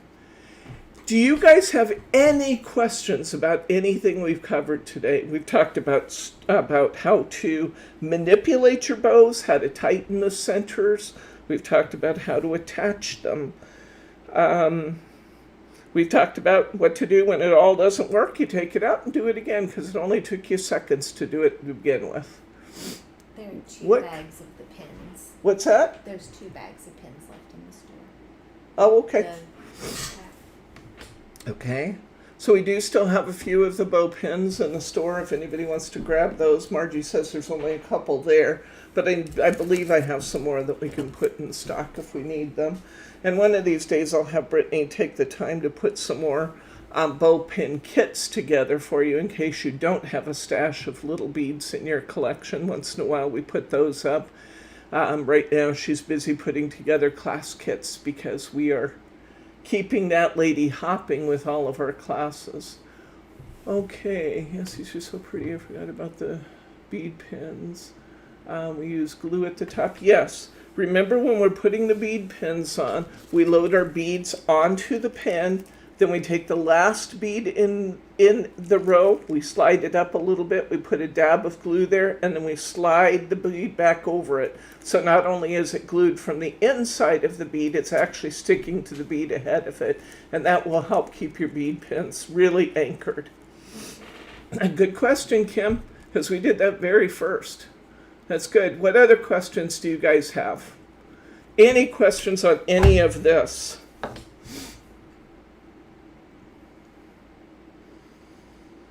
Questions, comments, or pearls of wisdom? This is your opportunity, friends and neighbors. I really appreciate you guys sticking with us even through our technical difficulties. It's sometimes a pain to deal with technology, but it's what we put up with in order to be able to get all these fun classes out for you. So, storing bows. You know, I dump them in a baggie. I will tell you honestly, most of my bows I prefer, Kim, to tie as I'm using them. I don't pre-tie an awful lot of my bows, although it is a nice thing to do when you're sitting and watching TV at night if you know you'll use a lot of a particular color, like you got a kit coming up. But I don't pre-tie an awful lot of them, so I don't have to store them. My preference is to have my comb sitting right in my card making area, and I tie my bows as I'm using them. That way I can always put the bow that I, use the ribbon that I like the most. But a lot of people do like to pre-tie them. If you pre-tie these with the layers, I do recommend just don't take the paper off the tape. Go ahead and tape these in place as you make them. And that way they'll be just as beautiful when you go to use them as they are when you tie them. So make a special point of taping your layers in place or your loops in place if you want to make those bows in advance. Learned that I can do a single and a double bows, but bigger than that I need to practice. That's okay. Practice is good, Andrea. Practice is really good. And I don't know if you got any of the ribbon that we just had, but practicing with good ribbon is easier than practicing with cheap ribbon, okay? You will feel more successful if you have a crepe or an organza, or even this sparkle ribbon is easy. The new ribbon is very easy, but use a good ribbon when you're practicing because you will like your classes. I was reading the notes as I was talking. You'll like your ribbons better and you'll feel more successful. So that's one of my tips. Yes, and thank you so much, guys. If you like this video and you like what's happening, give me the thumbs up if you would, please. You can subscribe to our channel, and that helps us to be able to get YouTube referring our video out to other people and having other people join our groups and our classes, which certainly helps me be able to offer them more often. You are, if you're not already signed up for that newsletter, do sign up for the newsletter. Do yourself a favor, guys, because that's where you're going to learn about coupon codes and things that are only available there. And if you do that, then I link to all the products used in a video in that newsletter. I thank you guys for being there. Excuse me, and being so very patient with our technology challenges. Thank you very much for that. Saturday, we are doing Peace on Earth. Here's our cards for Saturday. Shaker card. We're going to do these beautiful, beautiful doves. We have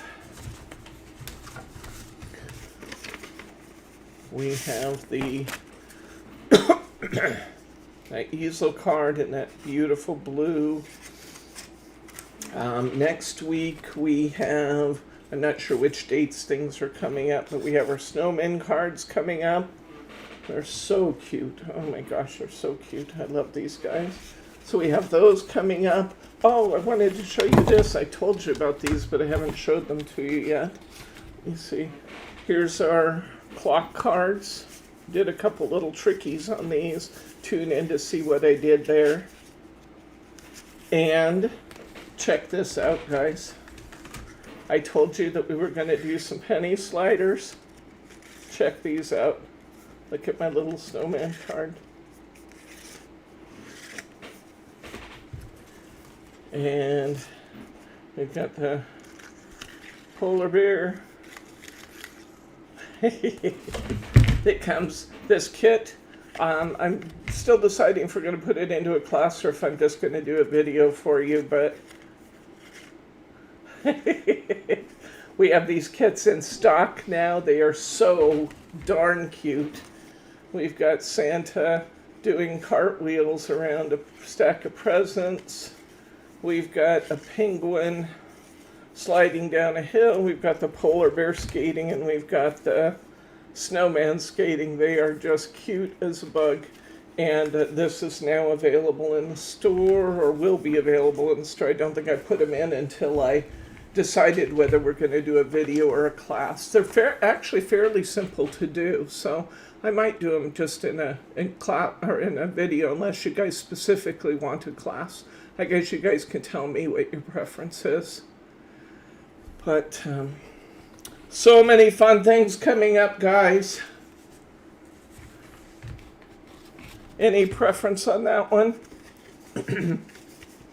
You tell me what you want to do, and it will happen for you. We're also going to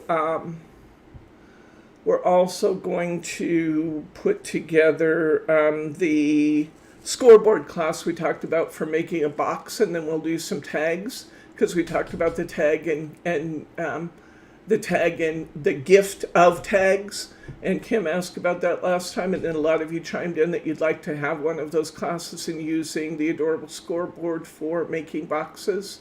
So thank you, Mary. Thank you, guys. Anytime you can share us on social media, oh, I appreciate it so much that you do that. That's just fabulous. I love it. Love it, love it when you can chime in and help people find us. Because I think I believe what we're doing offers a lot of value to people. So, okay, I'm not going to talk anymore. I'm just going to sign off and say, how about we see you then on Saturday? Saturday we're doing Peace on Earth, so I hope to see you all here. Thank you for your time, and we'll see you next time.